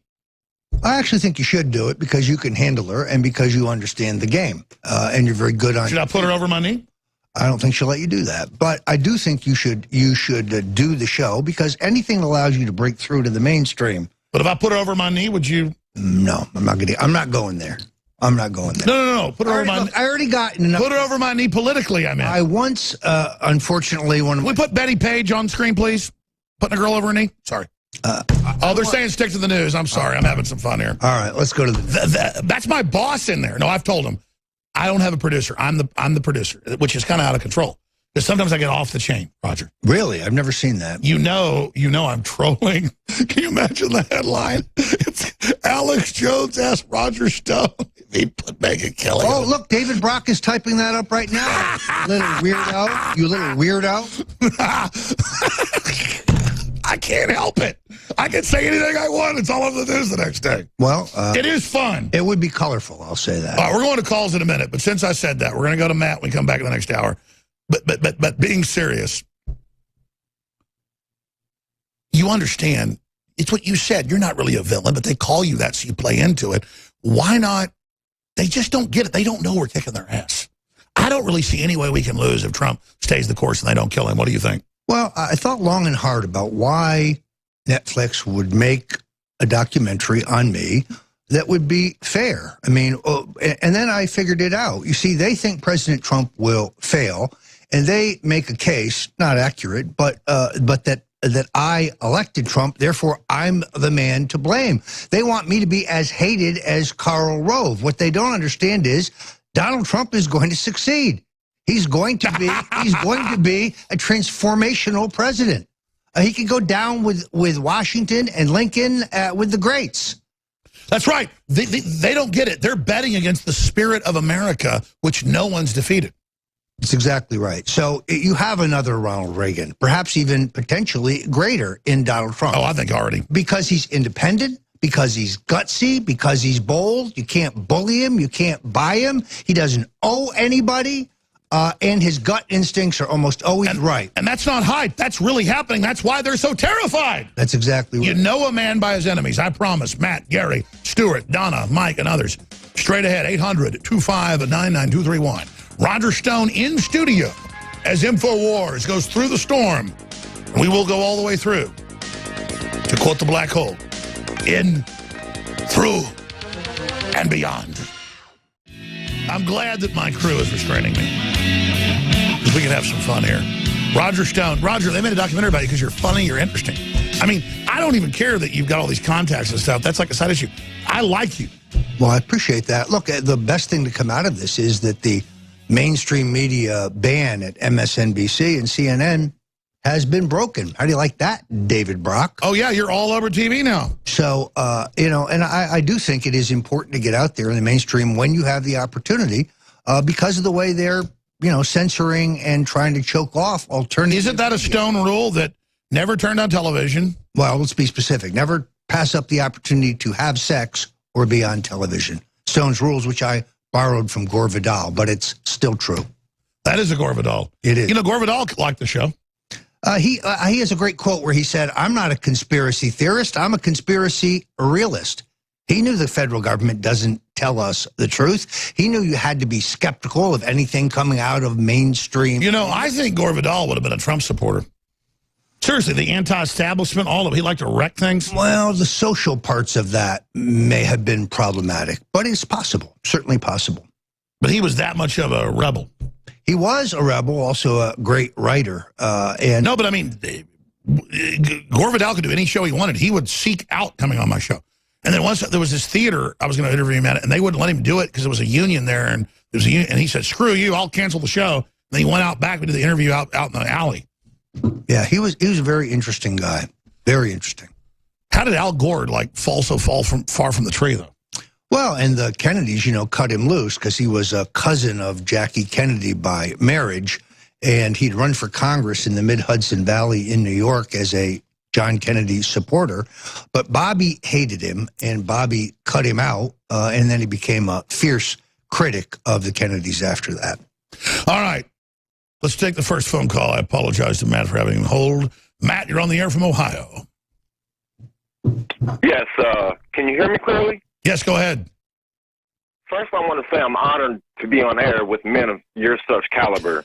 Well, your caliber, I'm honored to be here with you, my friend. Go ahead. Yes, and I got a two-part question. All right. Do you think this country has already been taken over, and they're still using our institutions and bureaucracies to make it look like we haven't been taken over? Absolutely. And now there's a beachhead to retake it. Oh, totally. Hell, I read stuff from the 60s where the CIA thought they'd already captured the country. Roger, that's a great question. Yeah, here's the proof. Bush, Clinton, Bush, Obama. Identical. That's not what they told you in the election, of course. But their policies have been identical. It doesn't matter where the deck chairs are. It's the people behind the scenes are the same people calling the shots. And now, suddenly, we have a president who's not a puppet, who won't take orders, who won't do as he's told, because he loves the country, because he's a patriot, because he wants to return us to the greatness that we've experienced. That's why they're so frantic to discredit him. Yeah, I mean, folks, they want to destroy Trump. They wouldn't be doing all this. This is discrediting them. If they don't defeat him, this is destroying them forever. Sorry, Matt, go ahead. Oh, no, I was listening to you guys because I want to hear your opinion also. Well, I mean, look, Hillary was supposed to be the next puppet in this kabuki show. It was all cut and dried. It was done. And by the way, just in case there was a problem, The puppet masters had this all figured out. They had Jeb Bush as the Republican nominee. You'd have Hillary as the Democratic nominee. And the American people would be the loser no matter who won. And then along came a guy to upset this apple cart, Donald J. Trump. And they're frantic about the fact that he is uncontrollable. He doesn't take orders from anybody. He believes that he is only answerable to the American people. And that's why they're crapping their drawers. Thank you, Matt, for the great question. All right, Donna, Mike, Stuart, Gary, your calls are straight up. On the other side, I'm Alex Jones. This is the Info War. They're doing everything they can to block us on Google, Facebook, Twitter, you name it. So it's an active rebellion to spread the links to our stories and articles and videos at Infowars.com. We'll be back. Why do the globalists, and the Democratic Party particularly, continue to give North Korea nuclear reactors and now nerve gas agent? Here's an article right here today out of Fox News. UN agency helps North Korea with patent application for banned nerve gas chemical. That's a whole nother subject. Now, Mike Cernovich, the evil guy that just has big scoops every couple days, has an amazing track record for all his different sources. And InfoWars has a lot of great sources, too. We broke last week what's going on with Trump being ready for a big purge, and that's all in the news today. And, of course, Stone has a lot of great sources, but a lot of great research as well. But mainstream media attacks us constantly, saying, shut us down, or they use satire or jokes, we talk about as some way to try to bring us down. It's not working. So where do they go? What do they do now? And what's the next shoe to drop? And then we're going to take phone calls from Gary, Dean, Stuart, Donna, Mike, and others here in a minute who have questions for Mike Cernovich, Roger Stone, and myself as we broadcast worldwide. We may go a little bit in the next hour and make this a roundtable discussion with David Knight, but we'll see. Mike Cernovich, thank you so much for coming on with us again. Always a pleasure, Alex. You got cut off yesterday because we only had you on for like 20 minutes. There was a lot of other breaking stuff you have. Before we take some of these calls, what's on your radar screen? Then I want to ask you just about the state of the world right now and where you think all this is going. Yeah, Trump is still playing mind games with Reince Priebus. And, of course, Sean Spicer, which Paul Joseph Watson, you reported, I reported. We had that story last week where we said Trump is pushing Spicer on the way out because he's not aggressive enough, he's not ferocious enough. And then sure enough, that is now all over, the mainstream media. The exact headline. Right, exactly. So he's looking to do a big shakeup because Trump is telling people, multiple sources have confirmed with me, he goes, why aren't you guys fighting harder? He used that exact word is, why isn't anybody fighting hard? And he's realizing that his own team, they're leaking news to the media. There was an article today in Politico, I think. I don't know. I'll text Nico the link. But everybody blabbed their mouth to Trump about his news diet, and they called it fake news diet. And then they tried to frame Katie McFarland and claim that she gave Trump a fake news magazine cover from Time magazine. That actually never happened. Katie McFarland is a brilliant woman, amazing strategist. So what is happening now is McMaster planted that little detail into the fake news media to try to let Katie McFarland look bad. Because as you know, which I reported quicker than everybody else, Ricky Waddell, who's a warmonger with oil ties in Venezuela, and he actually wants to bring soldiers into Venezuela to protect his oil investments, his oil friends. Ricky Waddell is replacing Katie McFarland, right? So all these leaks are coming out, and Trump is really frustrated because he wants to know why his team isn't fighting as hard as Roger Stone is, as hard as Alex Jones is. And I think that's a great question maybe I would like to ask Roger is, why is it that the only people fighting for Trump are people on social media and people like you and Alex? Well, it's the nature of these establishment Republicans. I mean, once they're inside the fort, that danger was always there. If you wouldn't fight for Trump when he was the nominee, why would you fight for him when he's the president? Not only that, but in all honesty, moderate Republicans never fight. They like cocktail parties. They don't like, they don't like combat. I was about to say, you bring in a bunch of conformists and your own enemies that just want to have feathered nest and feel like they're part of the establishment. Instead of trailblazing, we want trailblazers. We want revolutionaries. But you see, instead of fighting, they want to moderate the president. Instead of selling the product, they want to change the product. Trump is who he is. That's not. And by the way, I got to give credit to Cernovich. He was the first to say that Trump couldn't stand McMaster out of the gates, that you confirm that later by other sources. And he was the first to say McMaster just hired a new general to be his aide-de-camp without even consulting Congress or the president. It's just all this rogue arrogance where they yes man to the president's face and then do and then do whatever they want. So here's the key. I meant to ask this question. Oh, and I have a new story too. Yeah. Go ahead. So I'll Go let ahead. you finish, but I did have something I wanted to talk about McMaster, but No, you break that, and then I'm going to bring up this thing about, because Trump listens, and others do, what he should do in the shakeup dealing with the press, because I wanted to raise that last hour, but now that we're all here, we'll do it and then go to call. So go ahead and hit McMaster, the National Security Advisor. So I talked to Roger Stone on his great podcast, The Stone Cold Truth, that Trump's plan was to get McMaster his 4th star.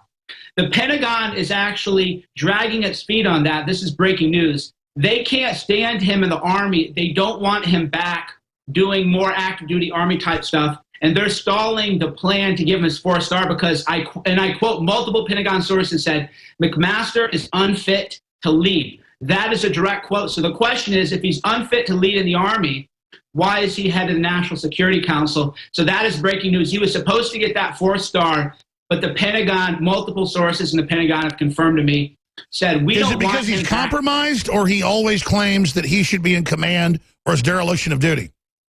Right. So they said, and this is a direct quote, McMaster is unfit to lead. He's unfit to serve.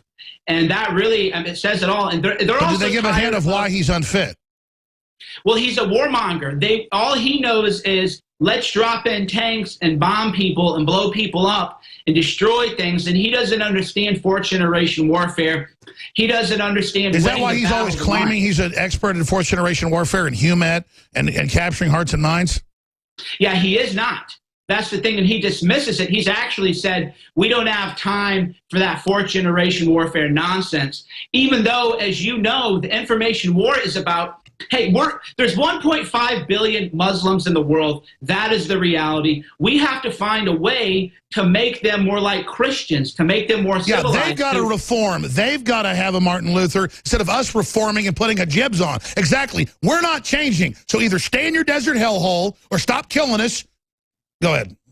Right, and the flip side of that is we need to quit blowing up their homes too, because that is only going to ferment more violence. Well, that's the globalist plan, is to stir them up. That's exactly right. Yeah, that's what McMaster is doing, is he wants to go in, blow people up, destroy their lives, then you create a refugee crisis, then you say we have to let them in. Which the UN uses, which is a UN plan. Right, exactly. Then we have to let them in, and they say, oh, how can we not let them in? These people are suffering. Well, if we had never blown up their countries like McMaster wants to do, so we need to focus more on propaganda, psyops, telling these people, making them more moderate. Psyops promoting real free market and good stuff. Soft power. Psyops that are truthful, the ones that work. Yeah, let's just go in there and give them Coca-Cola. I mean, the point is that they need to understand that we have a better mousetrap, that their lives would be better if they opened the door to a relationship. For the first time, we have an enemy, unlike any we've ever faced, who are prepared to kill themselves, but more importantly, will kill us if we don't see things their way. That's outrageous. How does a Council on Foreign Relations member like McMaster get this job to begin with? There's the real question. Well, let's expand. It's worse than that. It's worse than that. Brilliant.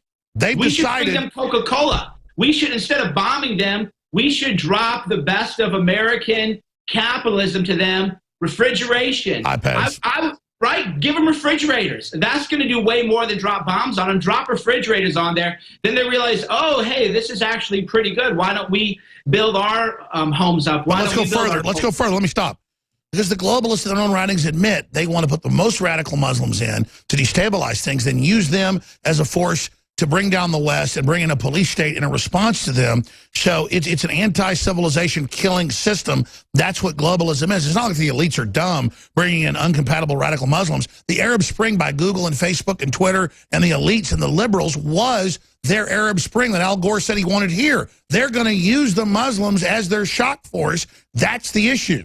But really the question is, does McMaster understand that Donald Trump was elected president as a non-interventionist?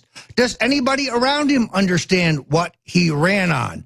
They were, McMaster and Mattis are in there advocating 150,000 troops be put in right after the surgical strike. That would have been the functional end of Trumpism as we know it. I don't think these people know what he ran on. I totally agree. I want to take calls. I don't want to lose the forest for the trees. But at the bottom of the hour, we're going to get into what should Trump do at his shakeup with the press. Instead of saying get rid of press conferences, just have your own press announcements and don't even have press there. Instead of having a written statement, have it a person talks, you have a presentation, you have videos like InfoWars would do. Imagine if the president did this. The president does fireside chats twice a week so he doesn't get overwhelmed. They do press conferences every 2 weeks. But then they have informationals, not just with, you could still keep people like Spicer on, but you'd also then bring in Huckabee or you bring in Guilfoyle, and then you'd have people whenever they're ready with a key point on Twitter, on Facebook, on YouTube, on whatever, and with briefings to hit them where we're hitting them. They've got to tune into us. We totally take it away. You don't just ignore them or say, oh, you're so fake, you're so adversarial, we're not going to have these meetings now with you. No. You just have meetings 24 hours a day and annihilate them. I guarantee you within 7 days, if I had that pulpit, it would be devastation for the enemy. I would lay out all their lies. I would annihilate their frauds. I'd say who owned them. I would go over all the facts. I would list what the president did and how they're trying to stop that message. It would be victory. Well, because it needs to be proactive. That's the whole problem with their communications shop. They're so hung up taking in the incoming attacks on Trump and trying to pair. They've got to get on the offense instead of the defense. Exactly right.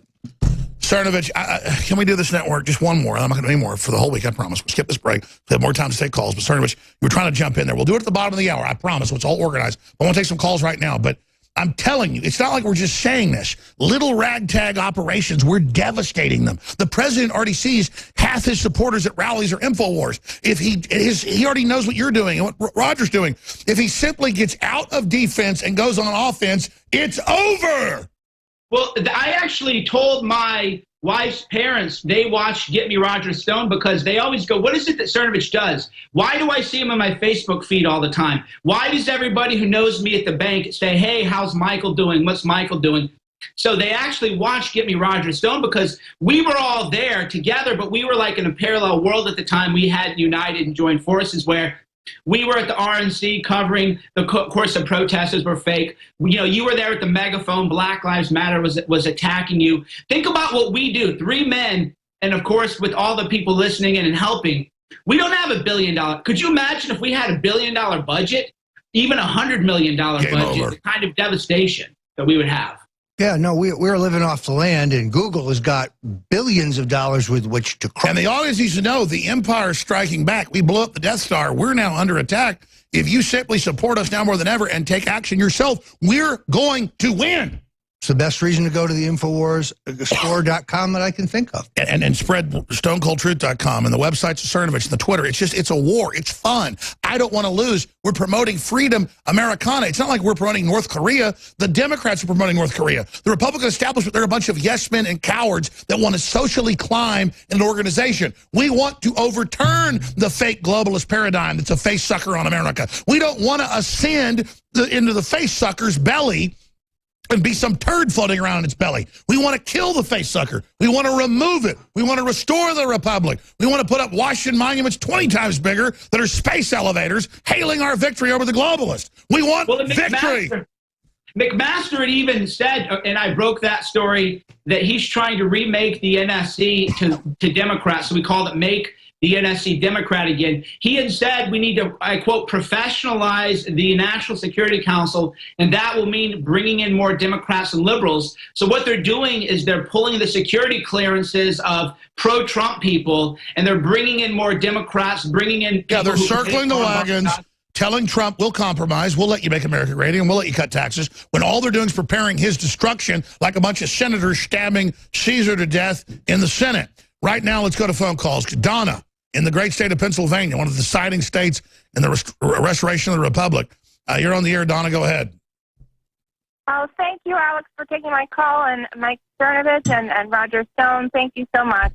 Thank you. I'm a People for Trump group person, grassroots in Bucks County, Pennsylvania. Great. And I actually have been sick. I was in the hospital last week with shingles because I'm so upset about what they're doing to Mr. President right now. I met you, Alex, in the inauguration day, and I'm so upset about some of the things that are on Facebook, like this March for America dude that's his name is Scott Benzak. He's saying all this horrible stuff like that. There's like indictments ready to go out, and well, there's a lot of fake news out there, so don't lose heart. Oh, yeah, the Democrats are the kings of all their fake news crap, and it's never been done. No one's fought an FBI director. It's all pure bull. So, Donna, don't get upset about that. Just keep moving forward. Don't let this get you upset and put you in the hospital, because this is the animating contest of liberty. We've come so far from 20 years ago when nobody knew the Federal Reserve was private. Almost everybody knows it. So, Donna, thank you so much. Did you have a question for Roger Cernovich? I'm all I'm saying is just everybody. I just want to say, everybody out there listening, get your vitamin mineral fusion. I'm telling you, my fiance and I love it, and just please support Alex Jones and this fight. Nice. Well, God bless you, ma'am. Thank you. And maybe you don't buy the products to fund us. Spread the links. That's most important. Let's go ahead and talk to. We got Gary wants to talk. Dean, Stuart. Who's been holding the longest? They're trying to make it sad, though, Alex. So can I say something? This is, when I heard her voice, it moved my heart. This is spiritual warfare that we're waging against people. And you can't let them get you down, sweetheart. Right. Even though they're evil and horrible, we're starting to win. So be positive.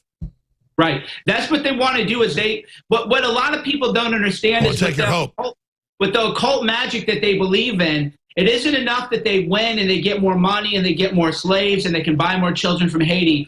That isn't enough. They want to destroy your spirit because they're death eaters. They are a death cult. So that is why you have to take care of yourself, keep your spirit high, pray. That's it. They're like sin eaters, but they just live off of it.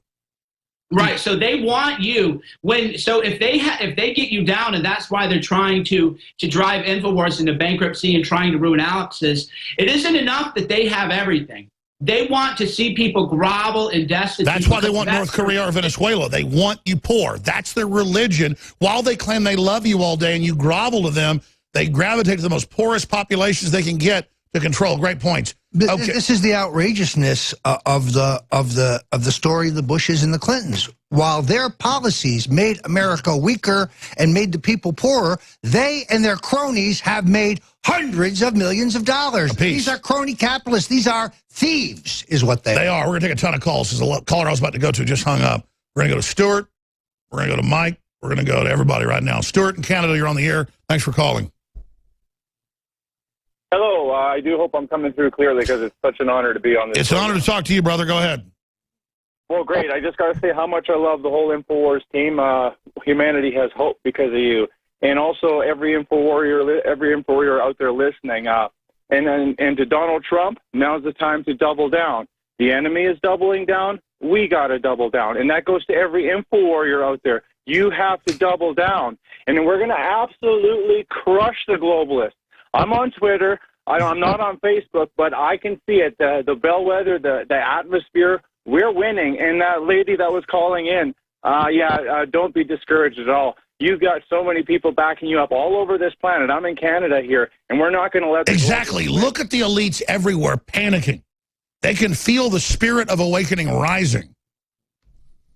I wanted to mention, your first caller, he called in and he had said, do you think the globalists are trying to make it look like they're not actually taking us over? And it kind of dovetailed with what I originally called in. I might be, I hope I'm not semantical in saying this, but I've never liked to use the term the New World Order just because Bush Sr. used that. And I always wonder, why would he go on national television and say the New World Order? You know, when it's like, when I'm thinking, doesn't this go back to the Roman Empire? And what did happen to the Roman Empire anyways? And so I look at this as, it's not the New World Order, it's the Old World Order. And this is the old games that they've always played. And yes, they did hijack America to another caller. Exactly. The true renaissance is the real New World Order of human empowerment, so they create a false New World Order. Sorry. But the reason that George H.W. Bush popped out and said that is he's always had this propensity to read the stage directions. He's not Ronald Reagan. He was never very talented. So you might remember when he went to New Hampshire and a sour economy, one of his handlers said, well, the main reason we're going up there, Mr. President, is to tell people that you care. He gets on stage and he says, message, I care. And he sits down. The guy had no talent. He had a tin ear. Still does. And he blurted it right out. The New World Order. There it is. Well, Stuart's an exciting caller, and come back with a comment on that, Stuart. But Mike Cernovich, this is what you were just hitting on. We're not just cheerleading here. The globalists are panicking. The paradigm is shifting. Incredibly positive things are happening. They're hitting us with everything they've got to tell us we're losing because it's the opposite. Exactly. It's a psyop they're running on the people. That's why they closed comments. That's why they want to ban InfoWars from YouTube and Google and Facebook and everywhere else, because people want to feel connected and they want you to feel isolated and alone. So you got to realize it was all the psyop. I mean, I was with Alex in Austin. Everywhere we went, people were like, oh, hey, Alex, hey, Cernovich. You know, at the RNC, everybody's like, hey, Roger. We're recognized, and again, that isn't to brag. I don't care about fame. None of us It's care to let about folks know it's a bellwether of the success that we're not alone. Exactly. I go to the bank, actually, and one of the bank managers goes, Cernovich, man, how are you? I read your stuff all the time. I was at a Mother's Day thing, and one of the wives of a cousin, I can't remember who she was, but she was a relative and in-law, and she goes, oh, yeah, my clients are a big fan of yours, and they're the sheriffs. Right, so the police are on our side. So don't be dismayed. Don't let them... Sure, the police aren't perfect. They're just like people everywhere, and they get given globalist orders that are wrong. But on average, I'm just saying this is true. The cops know what's going on. They research stuff. They know how the media lies, and they're aware there's an attempt to absolutely shut this country down. Well, why shouldn't they be awake? They know George Soros that hates us is literally funding groups that say kill the cops randomly. Well, so, I mean, you know, that's a no-brainer. And the cops better be awake. They better be awake. They listen to this while they're patrolling. They listen to this live streams and Periscope and everything while they're doing their patrol. Sure, but let's just be honest. We better be awake. The cops better be awake. What does that say about the public that isn't? That's scary. I mean, you better be awake now, right, Mike? Stay there, Stuart. Going to finish up with you. Then Mike. Then Dean. Then Gary's. Then Zach. We're going bam, bam, bam. Your questions, your comments, straight ahead with Mike Cernovich and Alex Jones. We're going to get more on the media, too. What does Trump need to do? The empire's on the run. In your hearts are inscribed the values of service, sacrifice, and devotion. Now you must go forth into the world and turn your hopes and dreams into action. America has always been the land of dreams because America is a nation of true believers. When the Pilgrims landed at Plymouth, they prayed. When the founders wrote the Declaration of Independence, they invoked our Creator 4 times. Because in America, we don't worship government, we worship God.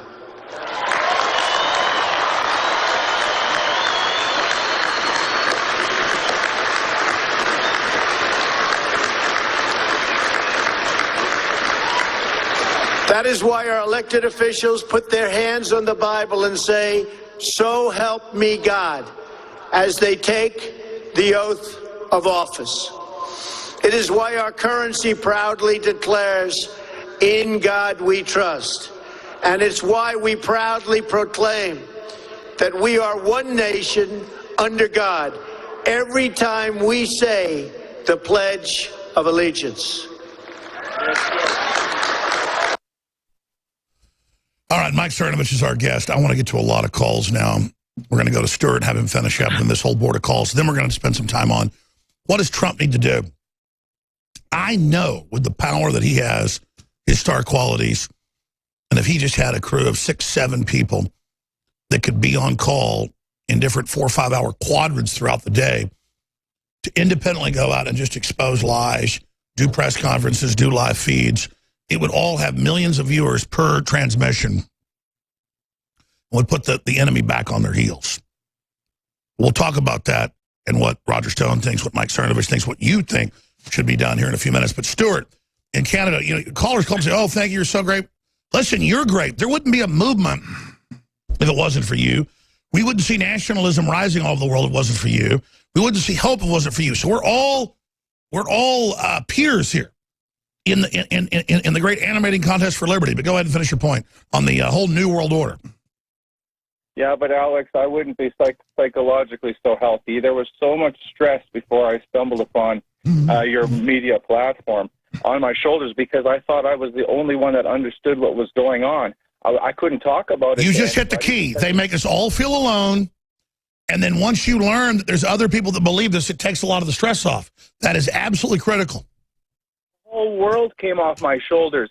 Suddenly, I wasn't the only one. I wasn't alone in the dark. And I had to do more and more and more research to realize that you're the real deal. And I got my fridge is full of your your products, and I take them daily. And I'm so grateful. One day I'm going to give you an awesome testimonial, but it's just not the right time. Well, brother, you're the reason we're on air, and God bless you. I appreciate you. But the most important thing is just spread the articles, the videos, start your own YouTube, your own Facebook.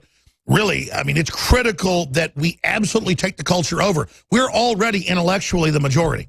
We just all have to get more active. Call C-SPAN, retweet a link. I mean, Roger Cernovich, this gets into how do we take things back in the media. That kind of opens the door to discuss this. What do you think everybody can do, just as a basic example of how we up our game as the globalists up theirs? You know, Alex, I think in a way... I just went downstairs and took brain force. So I'll let you, guys talk. I wait for it to kick in. Thank you. But seriously, I mean, what do we all do? Look, I think that history has repeated itself here. Until Richard Viguerie came along and invented essentially direct mail advertising in a political form in the 70s, conservatives and liberty-minded folks couldn't contact each other. We didn't have media outlets. The New York Times, CBS, they were all against us. Now the internet has really fueled the revolution. So they had air superiority. They're in trouble. Right.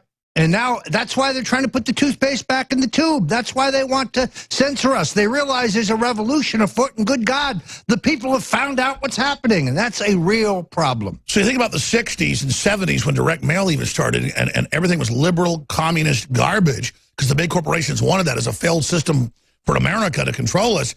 Now they're so far behind the 8 ball, we should be way more positive if you look at the scheme of time, but now they get how much trouble they're in. They want total authoritarianism now. They want to put it all back in the tube now. They can't. Well, the idea of liberals, classic liberals, pushing censorship is nonsense. There's nothing liberal about being for censorship, but they can't argue with our ideas. They can't argue the facts of the merits, so they have to silence us. It's all they can do. That's right. Mike, you're chomping at the bit. Go ahead. Well, you know, that is why I offered to donate $100,000 to an A-rated charity of Keith Olbermann, who talks the big game, to debate Alex Jones, neutral moderator. We could fill a stadium, sell tickets. By the way, I didn't know you did that. We could raise millions. I will debate anybody. I will debate Charlie Rose. I will debate Keith Olbermann. Any of them without teleprompters. That's a great idea. I didn't know you'd done that. Although Olbermann would have to take off his tinfoil hat, because these conspiracy theorists like him, they really bother me. Left-wing conspiracy theorist. Well, that's why they're afraid to debate us. Louise Minch actually challenged me to a debate, and I accepted. She backed down. Sam Harris. Yeah, why do they always back out? Why can't they actually debate live? Because they know that if they'll lose. I mean, you can't shut us up. We don't. We want live. Why are they all so scared? Who are they? Yeah, it's absolutely Sorry, go ahead, Cernovich. I apologize. Why is the average liberal scared to death of live or not controlling things or not having a teleprompter? P.S. Where is my invitation to testify for the House and Senate Intelligence Committees? I want to go. I want to. Yes, please. We'll go together. I mean, they've accused no subpoena needed. They've accused you of being a Russian spy. They actually said I'm under Russian control. So it's the American way. You should have a chance to respond. Alex, did I email you? A friend of mine in the CIA actually showed me a flyer where, remember The Economist wrote that article claiming that you and I were inadvertent Russian stooges? That article is being used in training materials now. So we're actually, this isn't like, it's literally true. This isn't hyperbole. Yeah, no, you said you were going to send it. I may have missed it. Will you send it to Nico? We'll put it on screen.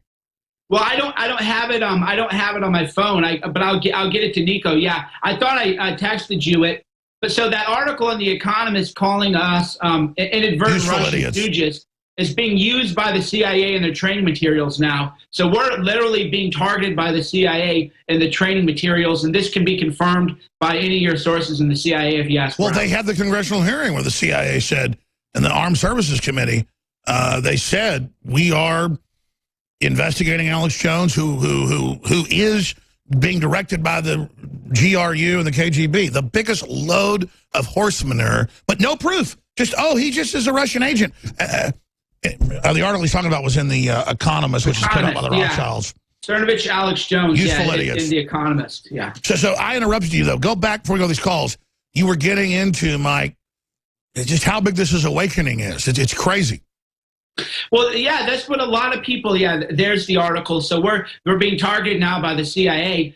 They know now they won't debate us live because they know that we speak the truth, right? Because I'll go live with anybody one-on-one. Come on, bring it. Louise Mensch tried to debate me. I said I'll accept it. She now is hiding. Sam Harris challenged me to a debate.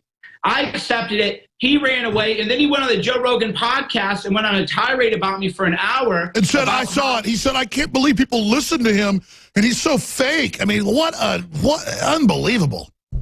Right, so he won't debate. I said, Sam Harris, debate. If I'm such a fake, put it in a stadium. And by the way, he didn't list. I watched it. He didn't list anything you said that was fake.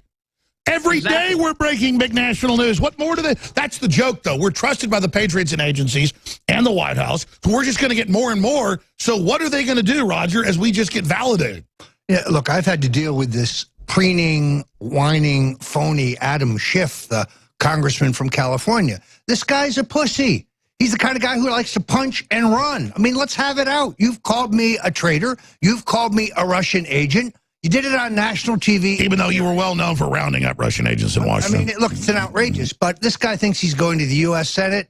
Guess again, pal. I just can't believe that they literally think when the Democrats are famous for being in bed with the Russians. They're the ones who are soft on communism, not us. Well, now we're not big enemies with Russia because they're getting more free markets. Sorry, Mike, go ahead. McCarthy was a hero, actually. Hollywood was infiltrated by communists and communist spies, and McCarthy has been lied about, and history has lied about. Isn't it funny that Democrats' religion is hating Christianity and whining about the red list and all the rest of it, and then meanwhile they're doing stuff 1,000 times worse now. Their blacklist is much larger than the blacklist of the 30s or the 50s. Censorship is a tactic of scoundrels. Stalin, Hitler, those are the only people who want to silence them. Let's have a debate. See, I'm against, I think every left-winger should have full access. How do they think with America's tradition that they're going to kill free speech? They may have brainwashed zombies at colleges that howl and scream if they see a Trump sign, but those people are basket cases that'll end up being institutionalized, literally. They're only sabotaging themselves. Their new intelligentsia, because they want such a brainwashed bot, is literally someone that can't wipe their own rear end. We're inheriting the world because the globalists gave their own people lobotomies. Actually, Cernovich, it's almost like it's a conspiracy by elites that are patriots to sabotage this. Because sometimes I sit back and look, I mean, we're going to win. Well, I joke that Louise Mensch is actually on my payroll because she has done way more to discredit the left and make them look so kooky. All these bizarro conspiracy people on Twitter, their conspiracy theories. And sometimes I wonder, is Russia actually, because here's what I would do if I were Russia. I would pay these morons to be kooky and to humiliate everybody to discredit the whole story about Russia. That's far more effective than anything anyone else could do. So I'm very grateful. Yeah, attack Roger Stone, Alex Jones, Ron Paul, Donald Trump, Mr. America. Call us Russian agents. Then any criticism of Russia is seen as clownish. Yeah, look, this is the conspiracy theory of all time. This is the left-wing mainstream media conspiracy theory. Trump had to collude with the Russians to win. No, he didn't.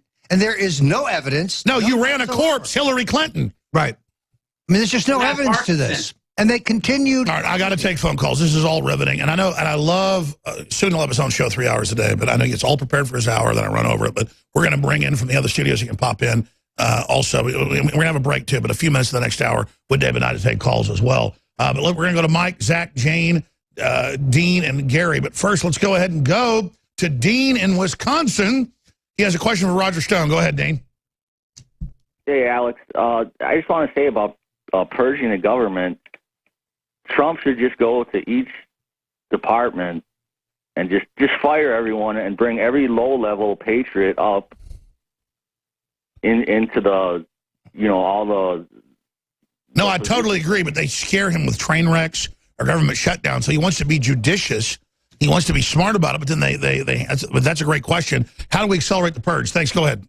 Look, I actually think the caller's exactly right. First of all, he needs a hatchet man. He needs somebody who'll go into each department and determine who those who are disloyal are and terminate them. He also needs a political operation in the White House that finds and vets Trump supporters, people with experience, people with government experience, people with proven capability who come out of the campaign. Which is everybody mid-level in government seems to be for Trump because they love the country. Liberal or conservative, they all support him. He's got a giant base of people. I mean, it seems to me that if you worked for George W. Bush or the Republican National Committee, that should exempt you from a job in the Trump White House, not accelerate you. What do you think about Mike Rogers? That's what the FBI is saying they want. I mean, he's got to be better. Disaster. A disaster. I mean, Donald Trump needs an FBI director who is loyal to Trump's vision for the country. First of all, Mike Rogers said that Donald Trump was not surveilled at Trump Tower. Sure. What about Trey Gowdy? Trey Gowdy would be spectacular. I noticed on Fox this morning he was not on the list.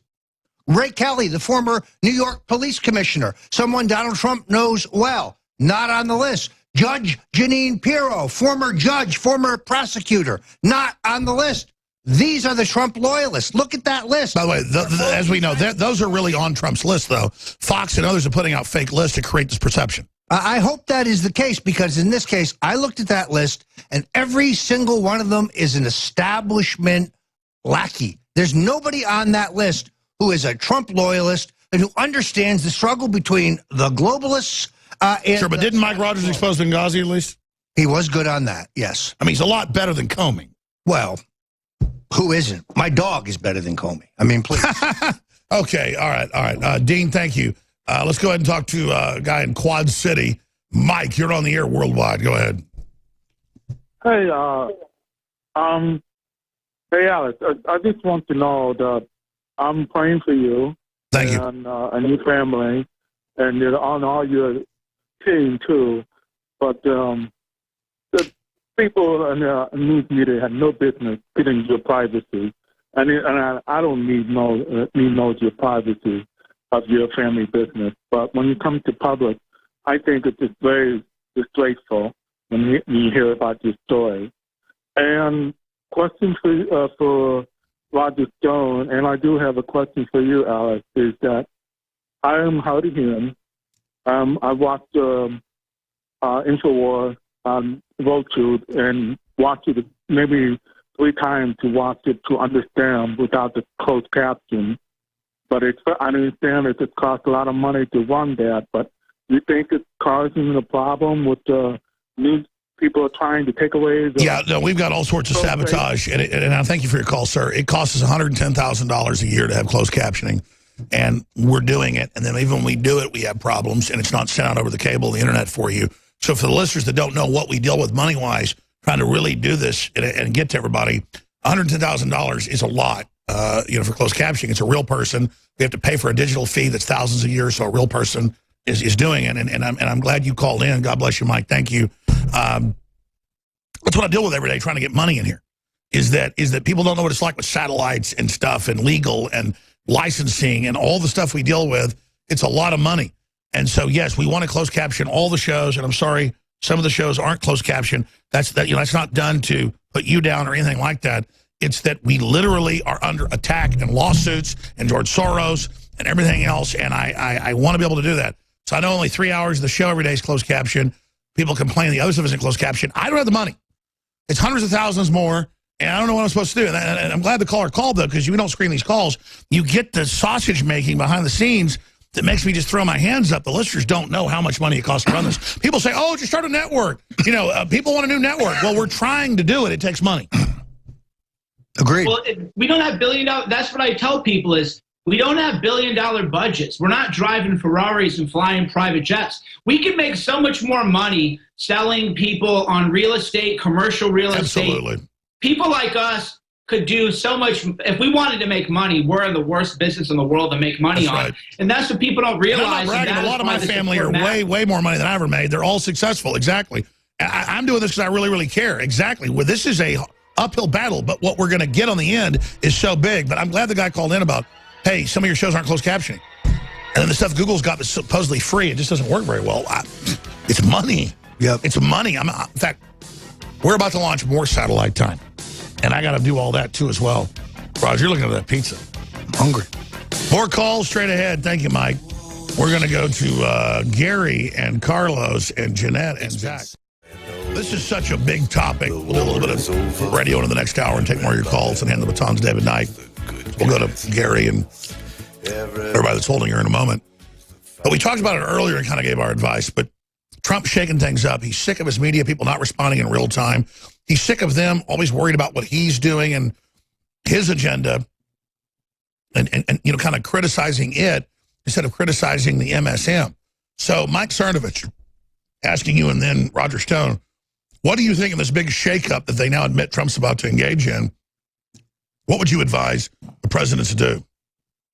I would advise them to bring in Roger Stone or somebody Roger Stone recommends and say, it's time to clean house. It is time to get rid of people who are actively sabotaging you. Who cares if they want to sue you? Who cares? Let them call the union. Who cares? It is time to get rid of them all at once. Let them cry. Let them file their dumb lawsuits. We don't care. This is about saving America. This is about getting active saboteurs and the criminals out. So he needs to bring in somebody willing to do whatever it takes. That has to be Trump's motto. No, right I agree. now. And he starts, let me ask you about this. He starts a couple days a week or more, the fireside chat with graphics showing you his, people love it to be top rated. He goes on the offense with his agenda. He has people that are 24 hours a day doing press announcements. Sure, have the press a few days a week in the room with you, but it's about your agenda. You're putting your ideas out, not just written like the president said, but you've got people out there out front. We'll dominate the whole cycle. We'll win. It's a no-brainer. He must do it. What's holding that back, Roger?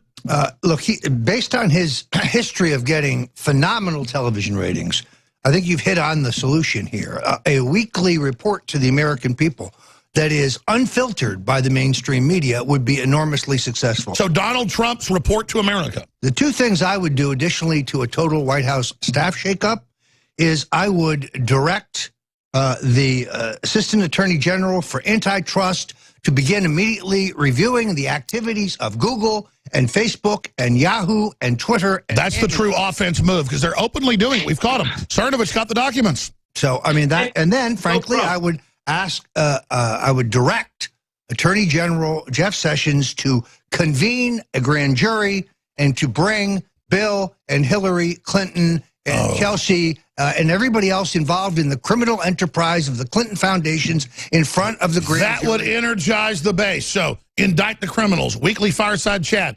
Don't worry about the production. Just get it done. Content at the same creator, time, right? Daily vlogs. That's the whole point. Is he needs to bring it to talk to somebody like you and say, hey, I want to do. Trump needs to do a daily vlog. Here's what we did. Here's where I visited. He needs to manage his content and his press strategy. He needs to do what brought him to power. Which is, if you go to chargehillaryclinton.com, we're trying to amass 1 million signatures to send to the president on a petition saying, indict Hillary Clinton. Direct your attorney general to convene a grand jury. No person is above the law. Well, that's the good news. What's your inside baseball on that now that he's getting rid of this puppet that was in bed with the Clintons and HSBC and you know everything else? What's the word, Cernovich? What's the word then Stone on lock her up? Well, I just did an article to Nico and Politico, which is it's called How Trump Gets His Fake News Diet. But the real insight to there is Reince Priebus is outed himself as the leaker now because the whole point of the article is, oh my God, all these people in the White House are giving Trump fake news. In other words, our news. And I'm the great guy, Reince Priebus. So Trump now knows he has confirmation Reince Priebus is the leaker. Now, let's stop right here. This is why I'm horrible, but I'm good at the same time. I'll have the biggest news. I'll just throw it out like it's nothing, or I'll never get to it. I talked to you today, and I said, are you ready to release the leaker? And you said, screw it, let's do it. Then he separately just releases it, and it's like this huge, big media announcement, and we just let it out like a you-know-what in church. So let's come back, take calls a little bit, build this up, and then we're going to release the details of Reince Priebus, who is the spy, who is the operative. Wow, was against Trump in the campaign. Never Trump, destroy Trump, try to take the delegates away. Wow, I'm so surprised. I just can't believe it. David Knight in the other studio is coming up, but we're taking your phone calls. At the start of the next segment, we're going to get into Reince Priebus, the leaker, and the details. We've known this for a long time. We have to sit on top of us. We don't burn sources. And Stone was ready to do it today, and I just had him on for 2 hours, never did it. That's how I operate. And then Cernovich separately just went ahead and dropped it. So blurted it out. Just blurted it out. Well, that's good. We hadn't even talked to him. He has great sources, too. It shows that we're all hearing accurate information. We're all synced up here, like, yeah, absolutely. So we're taking phone calls right now. Gary in the great state of Arizona. You're on the air. Go ahead. Hey, Alex and Roger. I just want you to know your products are absolutely fantastic. I've been using them now for quite a long time, and I couldn't recommend any higher. But anyway, I changed my political affiliation from independent to Republican just in order to vote for Donald Trump.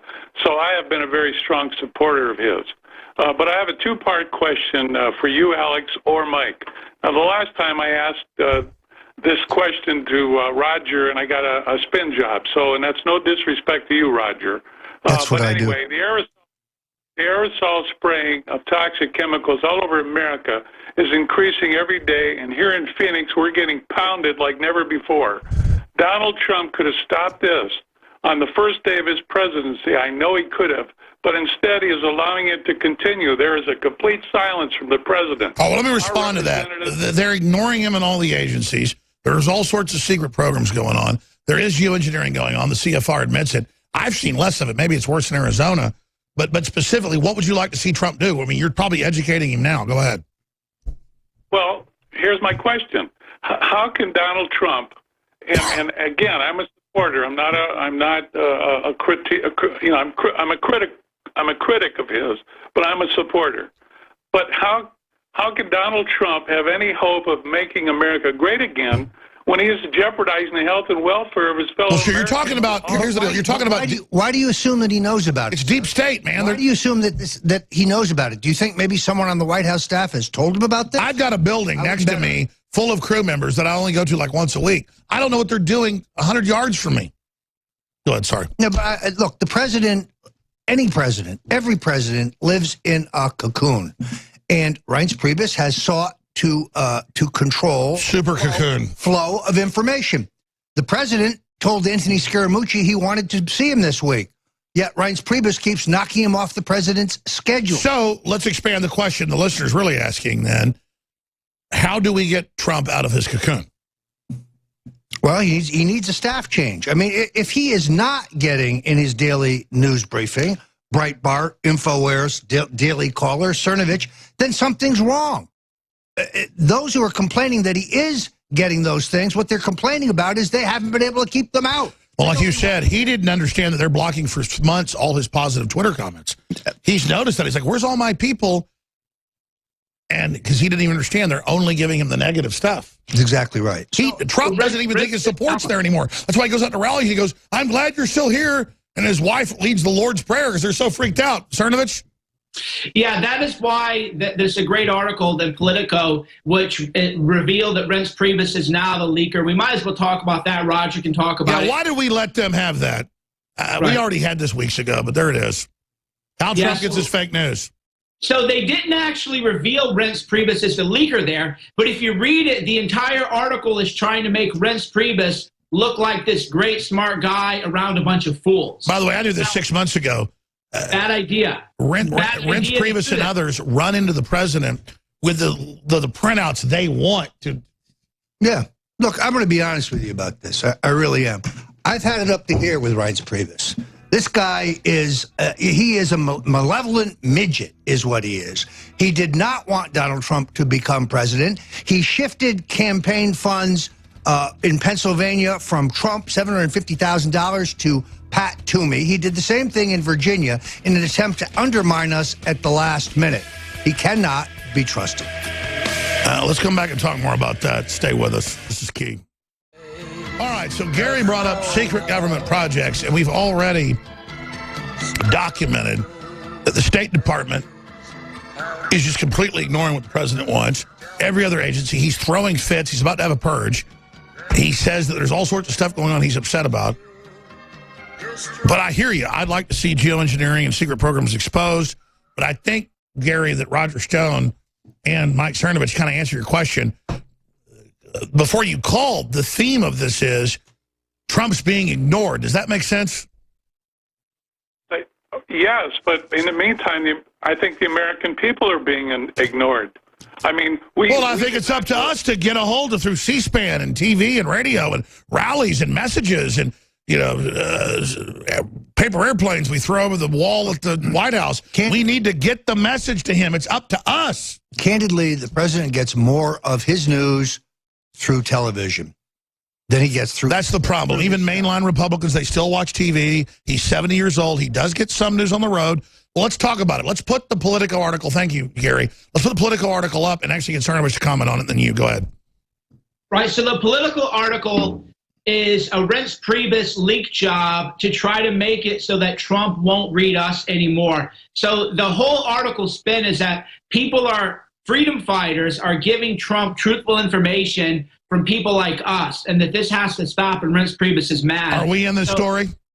No, we're not, fortunately, but they the point is that they want to keep us out of Trump's news diet. Reince Priebus is, because Reince Priebus is really nervous now because... Well, we already know that. When Trump gets to call people, Priebus is like floating around on the phone line, reportedly. Yeah, no, and when the president has meetings, Priebus is always in the meeting. So how can you run the government when you're spending all the time trying to... Why does Trump let him be in the meetings? You're like, you're there, and then Priebus is there in the corner going, I mean... Well, the president does occasionally turn to him and say, did you get that down right? It's treating him like a secretary. Look, this guy is no Bob Haldeman. He's no Jim Baker. He's not even an Andy Card.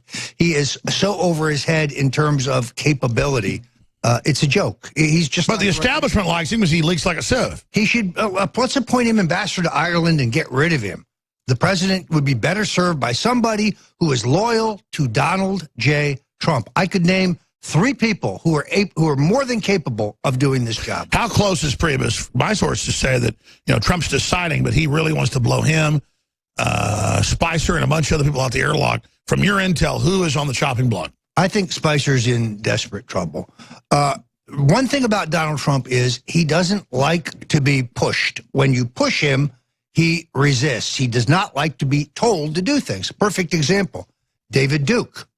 Of course you would throw David Duke over the side the first time his name came up. He'd done it a decade before. He had done it before when I was working for him. So somebody said, hey, KKK David Duke, oh, I hate him. Because the media insisted that he do it, then he resisted, and then, of course, he ultimately did it. There's no value in having a David Duke around, and Donald Trump has no truck with racism or racists like Duke. But it's a perfect example of pushing him into a corner. So at the end of the day, he's going to have to clean house to save his presidency. There's no question about that. So he is in a crisis. He's got the people, he's got the agenda, he's got the truth behind him, but he's surrounded by traitors who don't want to compromise, who don't want him to work with them. They want to mount his head on the wall. Well, or they want to moderate him, which means emasculate him. Well, I just see how his own people bitch when he does stuff. He's the president, you're not. Why did you think, I think it's the cherry on top with the nut sprinkles, why did he hide in the bushes? Why did Sean Spicer last week hide in the bushes? He really was. Because I don't think he wanted to go out there and defend the President of the United States. What was the great quote I read the other day from a White House staffer who said, oh my God, what has he done now?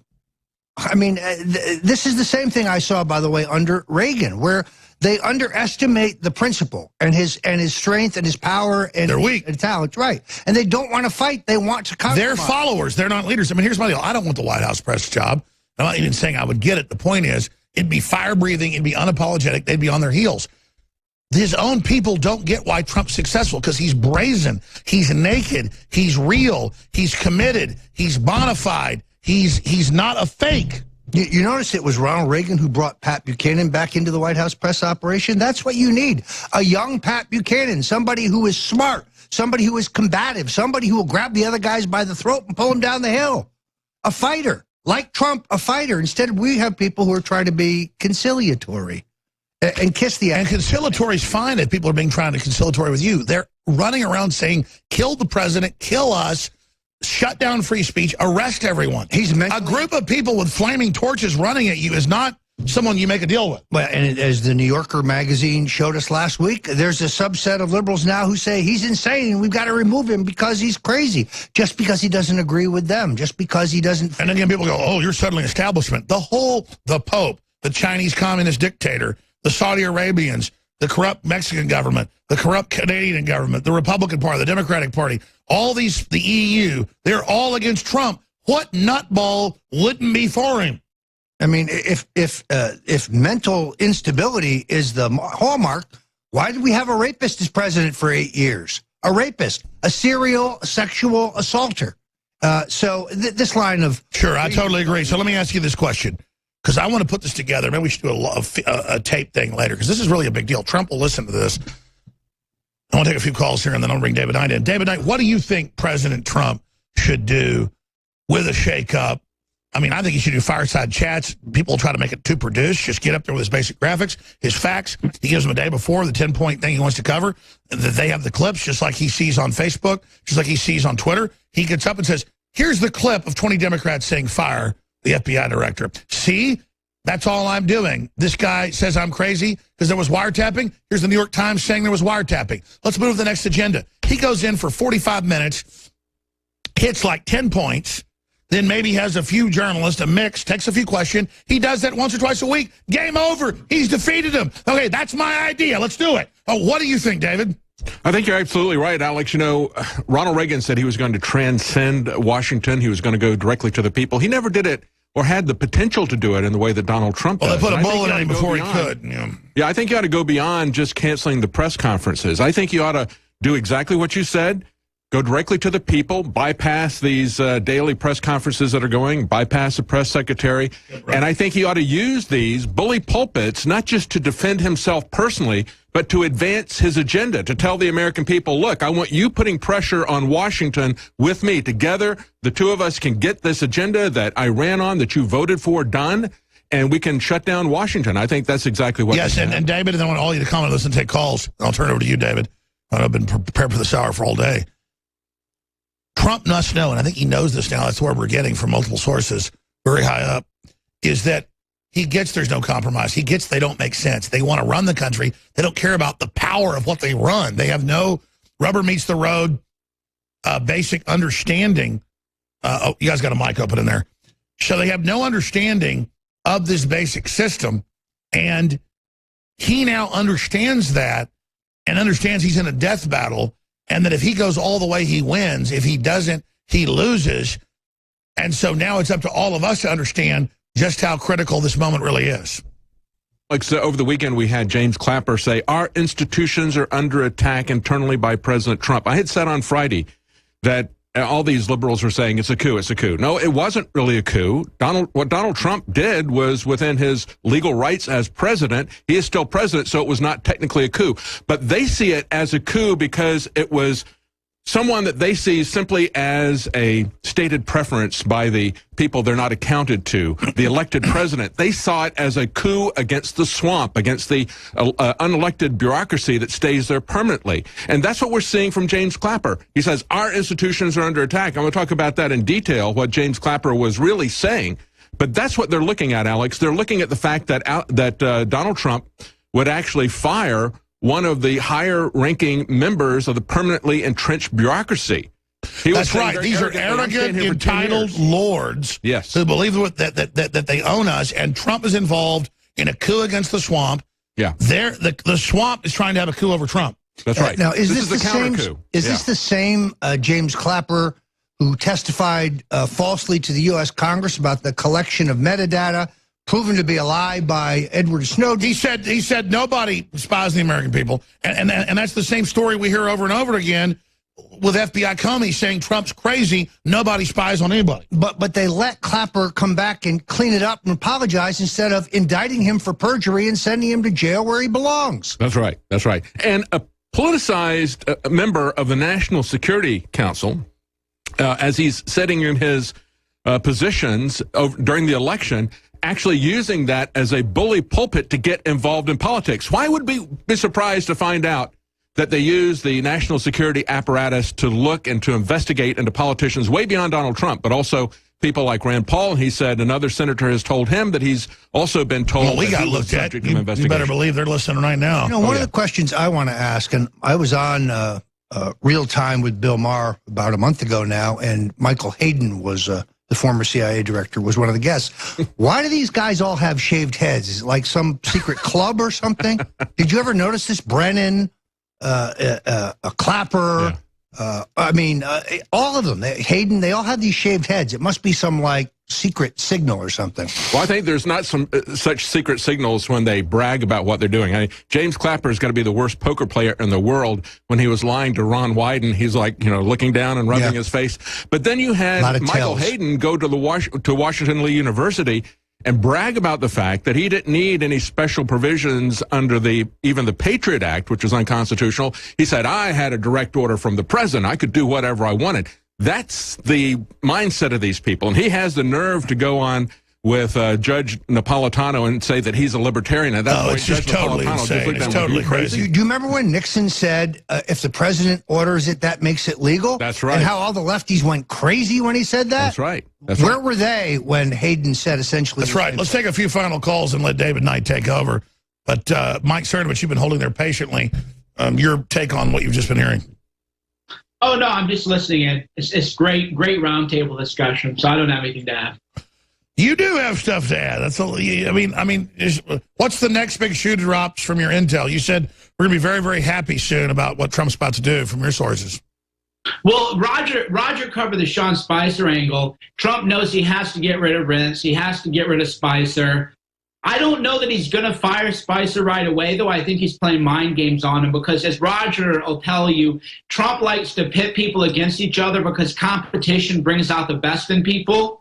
And now Spicer is, because Spicer's a beta male, so now he is shook up a little bit. And I don't think he's going to rise to the occasion, so I don't think he's out right away. But Trump is definitely letting him know, hey, I'm interviewing these other people. You better up your game. You better quit hiding in the bushes. You need to call on alternative media. I mean, talk about media strategy. Why is Spicer giving the first questions to the fake New York Times, to the fake Associated Press? Why isn't he asking alternative media more questions? Why is there all this butt kissing? I mean, doesn't he get that doesn't get him anywhere? Well, look, I think we all know that Katie Walsh, who was the deputy to Reince Priebus, was fired because they caught her leaking. Who do you think directed her to leak? Reince Priebus is the leaker, and the leaks are not... Oh, yeah, we went to break and never got to that. I'm never good at our biggest story of the day. Dun, dun, dun. Mike Cernovich. Then, of course, Roger Stone. Stone told me before the show, he's ready to go after Priebus. He's the leaker. Now, you're saying this Politico thing basically shows he's the one. Let's both spend a few minutes on that, then the final calls. Right, so... you have to use, good lawyerly reasoning and deductive reasoning. One thing I noticed a couple months ago, and I even wrote the article, The Dog That Didn't Bark, based on a Sherlock Holmes story. I said, where are the Reince Priebus hit pieces? That was, because as human beings, we notice what is in our face, but a lot of times we don't notice what is in there.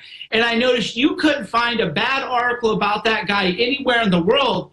And I thought that's really weird because everybody else in Trump world gets hammered and smacked. That's right. Reince Priebus is the giant bloated butt that the diarrhea just squirts out of. Well, look, no, they buy immunity by leaking. Don't write that about me. I'll give you something better. Is it incidental that that days before Anthony Scaramucci, a patriot, a guy who is better on TV defending Donald Trump, in my view, than anyone else, that there's a hit piece on him about his business dealings, all of it bogus? Who planted that? How did that get in the paper? I can tell you, Reince Priebus, that's how. Now, I'm not against short people. I'm not the tallest guy. I mean, I'm like, 5'11". But I'm told that Reince Priebus is basically 5 feet tall.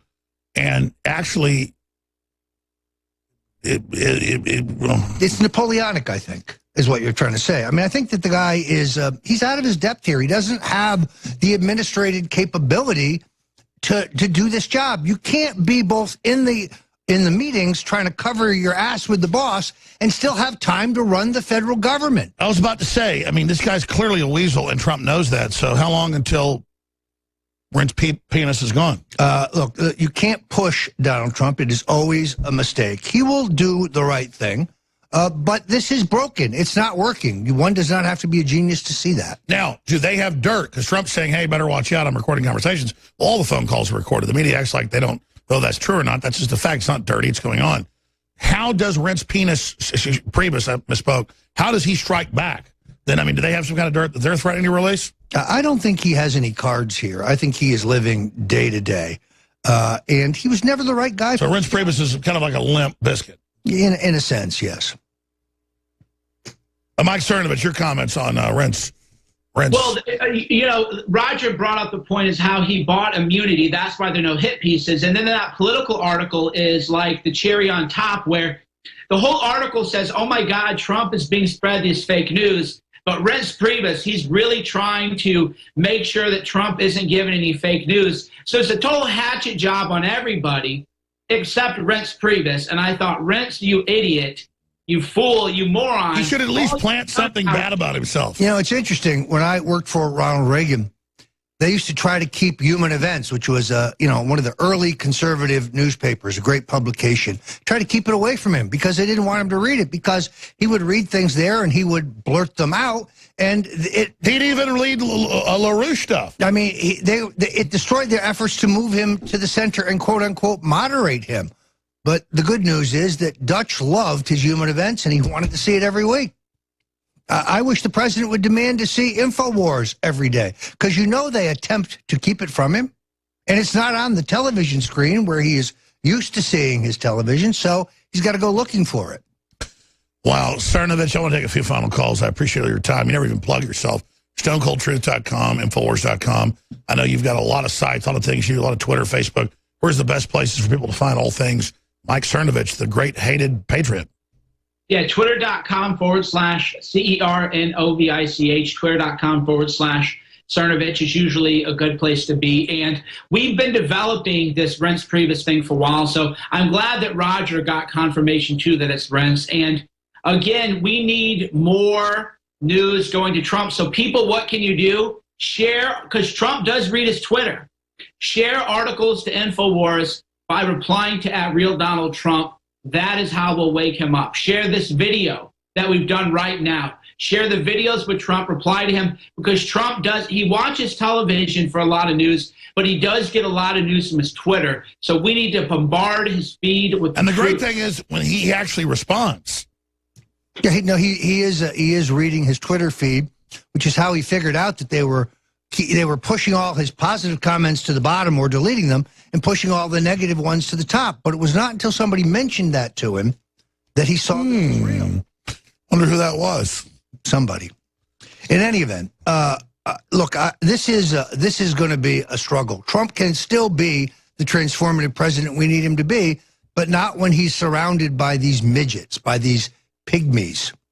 And Reince Priebus, other than short guys, I mean, he should be a Lollipop Guild extra on the new remaking of the Yellow Brick Road. What's the name of that movie? He's too Wizard tall. of Oz. He's too tall for that, I think. But look, without the personal attacks, he's not up to this. He's Paul Ryan's man. He's dreaming of the Paul Ryan presidency post-Trump. Trump needs a Trump loyalist. Is he dreaming of Paul Ryan coming in and, like with the roses? Very definitely. And a bottle of wine? And no, them like holding hands and getting like a carriage? Driving around D.C. together? They are plotting a future. Is it true that Reince Priebus and Paul Ryan? They're very close, but I'm not going there. Look, you have to have a guy who is loyal to you. A David Urban, an Ed Martin. Is it true that Reince Priebus are Trump loyalists? It's true that Priebus puts on a wig? Stop. I'm trolling media. I'm sorry. Let's do one more call before we hand it over to David Knight, who's a sweetheart, sitting here while I go crazy. Zach in Florida. Zach, the Lego Maniac. You're on the air with Mike Cernovich. Go ahead. Going, Alex, Roger, and Mike. I was actually on the air with you guys the 14th of last month when you guys were on. I dropped the strategic patient CFR intel. I don't know if you remember that call. That was powerful, yeah, the whole deal. Yeah, what do you think's going on? It's pretty interesting that you guys happen to be on at the same time again when I call back in. But I caught a lot of hell from that through CID and FBI stuff. But I'm covered. I didn't say anything too out of line, and that was very powerful. I know you had a lot of interpersonal things going on behind the scenes. But if you, I remember that call. That was big info. Well, we dropped the strategic patience thing on your show. You guys delve into it, and then Pence 2 days later literally uses those lines, which haven't been uttered out of a diplomatic channel in the U.S. in a long time. So that was very powerful. I held just about over an hour. I kind of hope this got on the main show, but nonetheless, you guys are talking about Priebus and Spicer. Who cares about those guys? We got Stone, we got Jones, and we got Cernovich. You think Trump cares about these guys that he could change interchangeably? He knows who you guys reach. So the power brokers are in the room, and they're talking, and they're on the show right now. So that's what's really going on. All the three. Well, I wish that were true, but let me just say to you that personnel is policy, and we don't have the levers of government. Yes, maybe we can help organize the troops and rally the people, but you must have people in office who will carry out your vision, who will carry out your agenda, and not worry about what the Republicans... Well, I'm going to do this, because this caller was a great caller. Zach, stay there. David Knight is a really nice, smart guy, as you know. He'll let you talk a few minutes, hear what you have to say. You did call in about that paper that I read about once, but forgotten about. Really great point about North Korea, China, everything. So you come back, we'll finish with you, Zach. But I'm out of here, because I want to give David at least part of the hour, since he's been getting ready for it. Early News tonight, 7 o'clock Central. Mike Cernovich, thanks for all the time, my friend. Talk to you guys soon. Twitter.com/Cernovich. That's right. And then you're over on Twitter? Roger J. Stone Jr., Jr. All right. And I'm Real Alex Jones, and everywhere else, we're under attack. They're trying to shut us down, so thank you all for your prayers and your supports. We have Donald Trump is my president shirts at cost to flood the world with them at InfoWarsStore.com. Welcome back to the Alex Jones Show. I'm David Knight on this Monday, May 15th, 2017, our last half hour here. I'm going to go back to Zach, who was holding. They didn't finish the phone call that got through. I'm going to let the rest of the callers go because I want to get to some news here. I want to unpack what's really at stake here with this Microsoft ransomware that happened. I want you to understand what's behind that. I want to talk about the real coup that happened in Washington and the counter coup that is being conducted by the intelligence community, by the Washington bureaucracy, and by the Washington press against Donald Trump. That's what's really going on there. And we've got some other news as well from Rand Paul talking about the sentencing changes out of the Attorney General's office in terms of stepping up the war on drugs. Big mistake, and we'll tell you why in just a moment. Real quickly, let's go back to Zach in Florida. Zach, go ahead and finish up with what you want to have to say. Thank you very much, David. It's a pleasure to be with you, and thanks for holding me over. So basically I called in on the 14th of last month when Cernovich and Jones were speaking, and I kind of brought up the point of strategic patience, which is the CFR game that's pretty critical when it comes to North Korea and our position diplomatically with them. And then right after that show, you have Pence going to South Korea and Japan, and then you start seeing the strategic patience thing being brought up. Obviously, things are changing as far as our strategy goes, and I know Alex is going through some interpersonal things, so maybe it wasn't followed up on, but it just goes to show how powerful the reach of InfoWars is. Obviously, I work with DoD, but the fact that it was said on that show, and then you could see through, not just intelligence, but obviously military channels, that word got down the chain, and they were literally using the term strategic patience, so it kind of broke their paradigm, which was powerful. We've seen that happen a number of times. As a matter of fact, it's about a year ago, we started saying there isn't a left-right paradigm. That's a false dichotomy that they've sold people. We need to understand that the fault line here is between nationalism and globalism. And I think we were saying that first. Maybe we weren't. I don't know. But it became a central point of the campaign. I think one thing that illustrates that today is one of the news items that I had here. I'll get back to you in just a second, Zach. But France has a new prime minister. They've reached out to the conservative party. So here's this guy, Macron, who really didn't have any political leanings, but he was part of the socialist government before he stopped and then said, well, I'm going to run as an independent. Actually, he's running as a Rothschild party banker. But the issue here is to pick this guy because he is pro-EU. So you can be it doesn't matter if you're conservative or if you're liberal. It doesn't matter if you're socialist or if you're laissez-faire in France. The dividing line here is between being pro-EU and being pro-France. They're not going to let anybody into that cabinet, but they will reach across these so-called ideological lines. Remember, it was the left-right paradigm that originally came from France. But it is a false dichotomy. The real choice that's before us right now with these governments are the governments going to even exist? Are we going to have national governments? Or are they going to be subsumed into some kind of a multinational organization that is a stepping stone to a world government? And that's what's going on in France right now. Your comments, Zach? Yeah, absolutely. I mean, I think one thing that's happening, and you hit the word, and I think these things, get out there, and they're so accurate. Like, the paradigm's changing, and this is what I was finishing up with Stone and Jones and Cernovich with, is that they were talking about Priebus and talking about Spicer and who's in, who's out. They're antiquated. It does not matter. Trump was not elected on that. Trump completely broke what the status quo was. So it's like White House Chief of Staff is Roger Stone. The press secretary is Alex Jones. Cernovich is the insider. We got David Knight, who's also I mean, you guys get so many more listeners than who's actually listening to that establishment in those quote-unquote real positions. Trump knows that. So he could put these actual quote-unquote real guys in the chopping block and let them dance. But look, he didn't get elected by, following those steps. He got elected by just blowing that out of the water, getting mainstream attention, and completely just changing it. So well, the important thing, I think, is to just...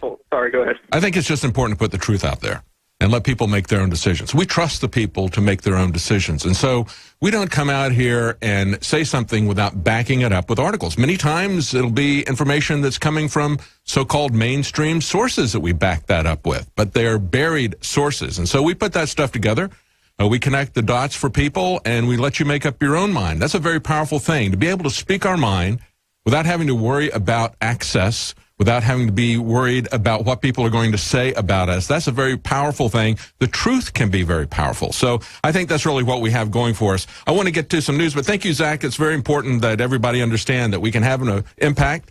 You can forward these articles, as they were just saying, forward those to Donald Trump. Forward it to his Twitter account. That's one way that we can get to him. And I believe that we need to break this bottleneck, this wall that is being erected between the American people and Donald Trump, and that is the Washington bureaucracy. And in that, I would include the press as part of that.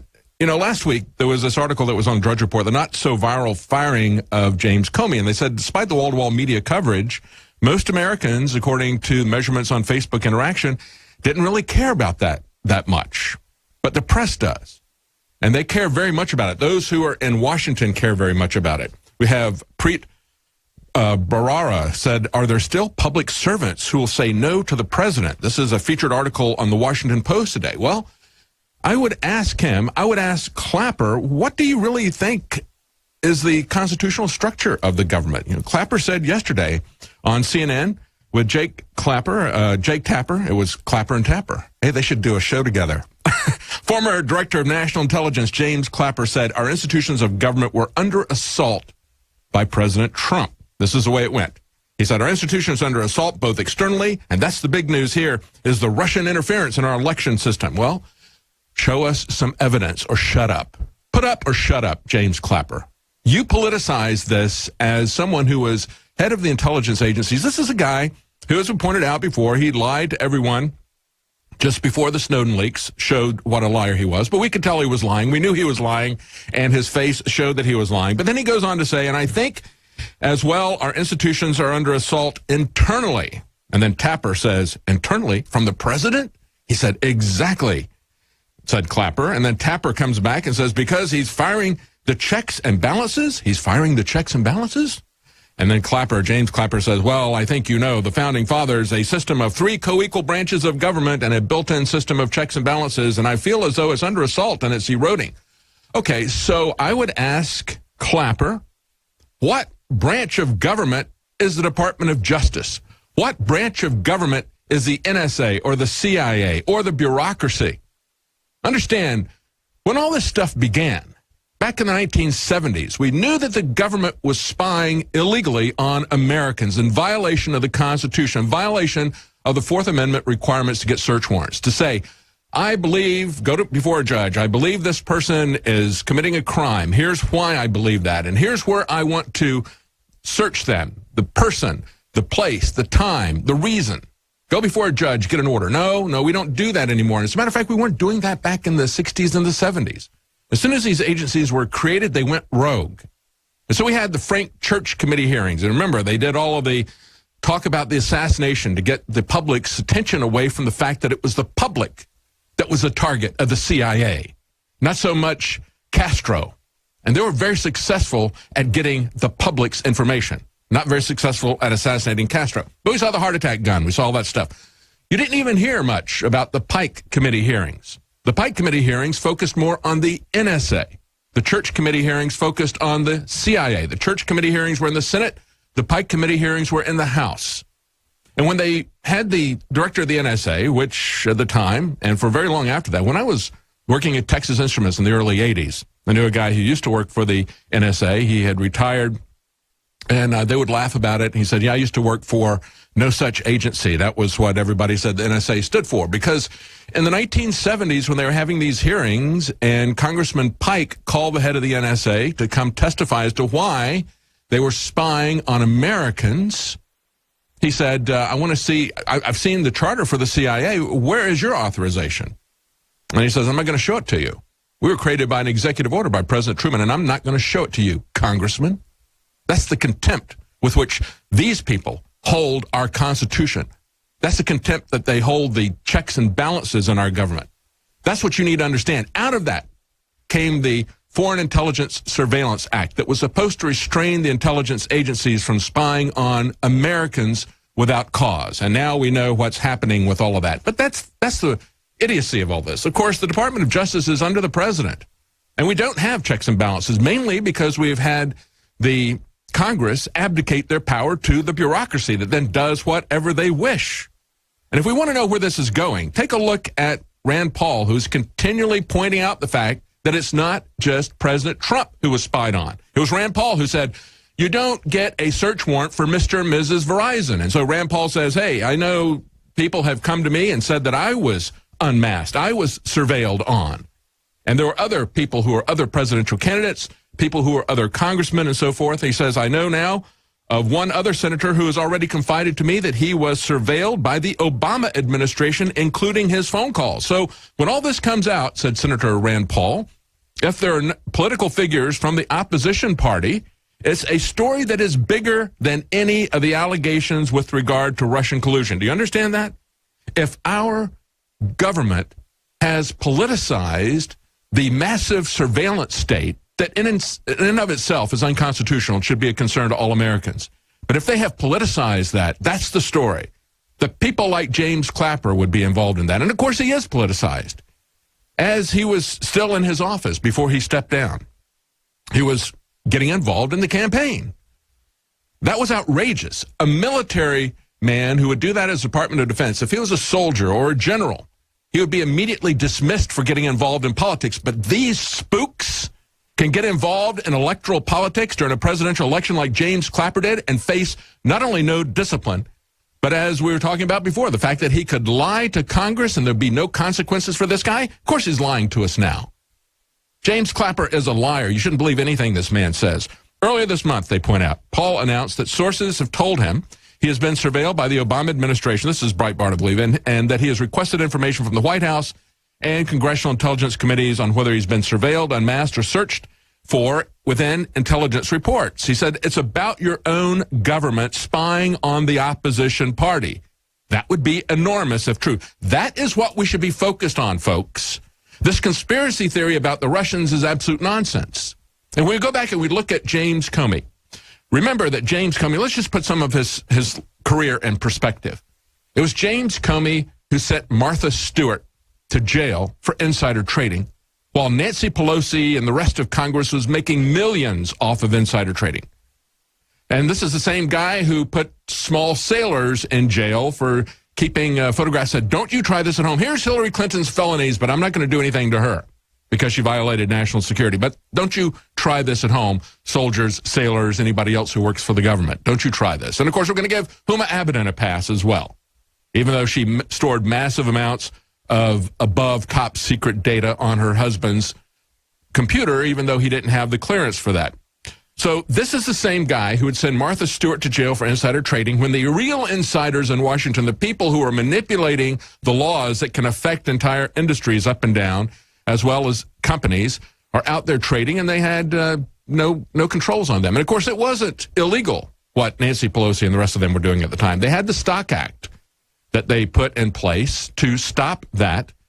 And when everybody stopped looking about 8 or 9 months later, they gutted that and went back to business as usual. But that's the kind of corruption that James Comey should have been fired for. But understand the difference here between what was going on with Hillary Clinton and the allegations with Donald Trump. What he said was, Hillary Clinton has committed these felonies, but I'm not going to do anything about it. With Donald Trump, they haven't come up with any wrongdoing. And yet this is the kind of game that James Comey is playing. What he's playing is the game that J. Edgar Hoover used to play. Blackmail everybody in Washington. And, of course, Harry Truman talked about that. how he had dossiers and files on everybody. And when he died, his personal secretary got rid of that stuff. But that was his key to power. The difference is that James Comey was doing it publicly. He was investigating both presidential candidates simultaneously and doing it publicly and defying them to do anything to him. Don't you fire me. I'm staying here for 10 years. If you fire me, I'm going to say, but I had you under some kind of an investigation. So if you fire me, that shows that you're a criminal, right? That's the game that he's playing right now. Donald Trump didn't bite into it. I was very happy to see Donald Trump not playing that game with James Comey. But, of course, the press is going to continue to play that game.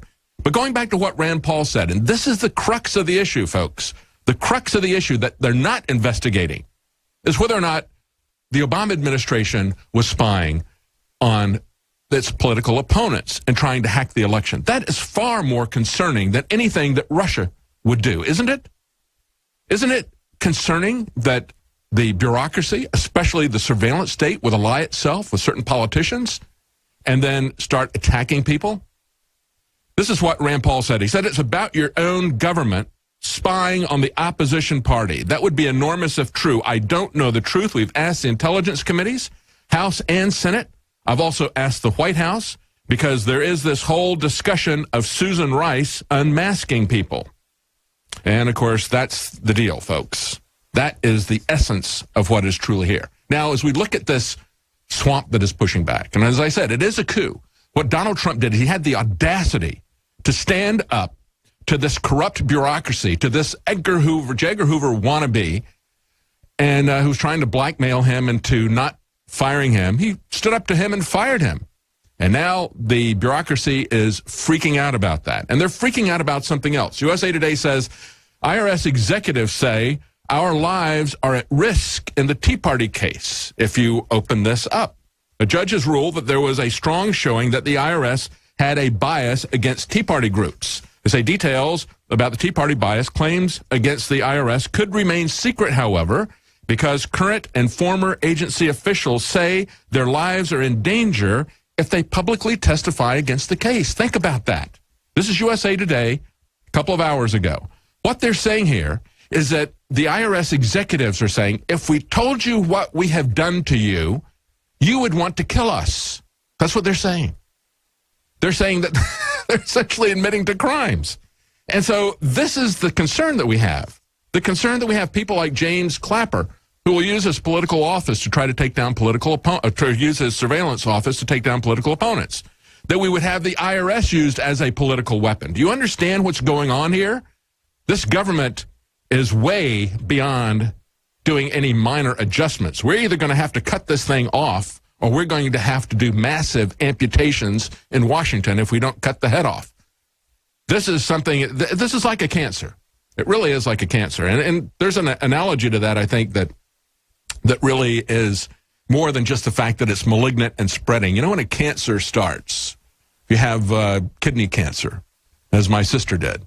It starts trying to create kidney, aberrant cells try to create kidneys in other parts of your organ. It tries to metastasize to your lungs and tries to create a kidney there, but they're broken and they don't work and they can't create a kidney. But they go there or they go to the brain. That's what this metastasizing cancer of the federal government has done. It tries to go in every aspect of our life and become something that it could never be.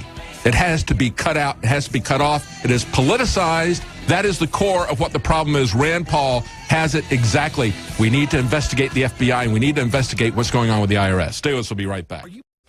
Welcome back to the Alex Jones Show. I'm David Knight. I want to quickly cover a couple of health issues here before we break. There was an article today on CNN. Patients say Roundup gave us cancer as an EPA official helped the company. So this is what happens. It's called regulatory capture. It happens with all these government bureaucracies, with the FDA and the drugs that they approve. You wind up having a system with the FDA where all the drugs are approved on a pass-fail basis.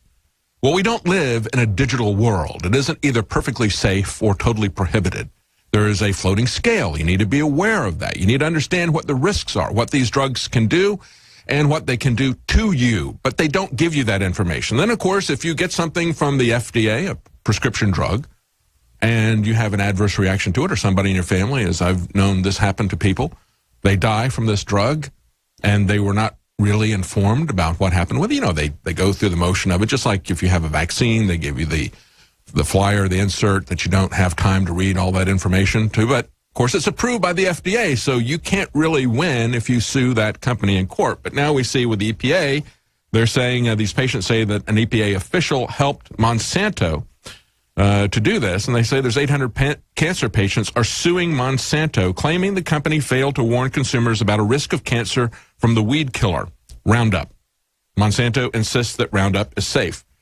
And I have personal experience with this with, we had a dog of ours who died from getting out and getting into neighbors' lawns after they had been sprayed. That neighbors would do this, and they would put these little signs up, and we had a dog that was an escape artist. He got this kind of lymphoma that they say happens with these weed killers. And I thought, well, how in the world did he get this? He's a young dog, otherwise healthy. We fed him very healthy food.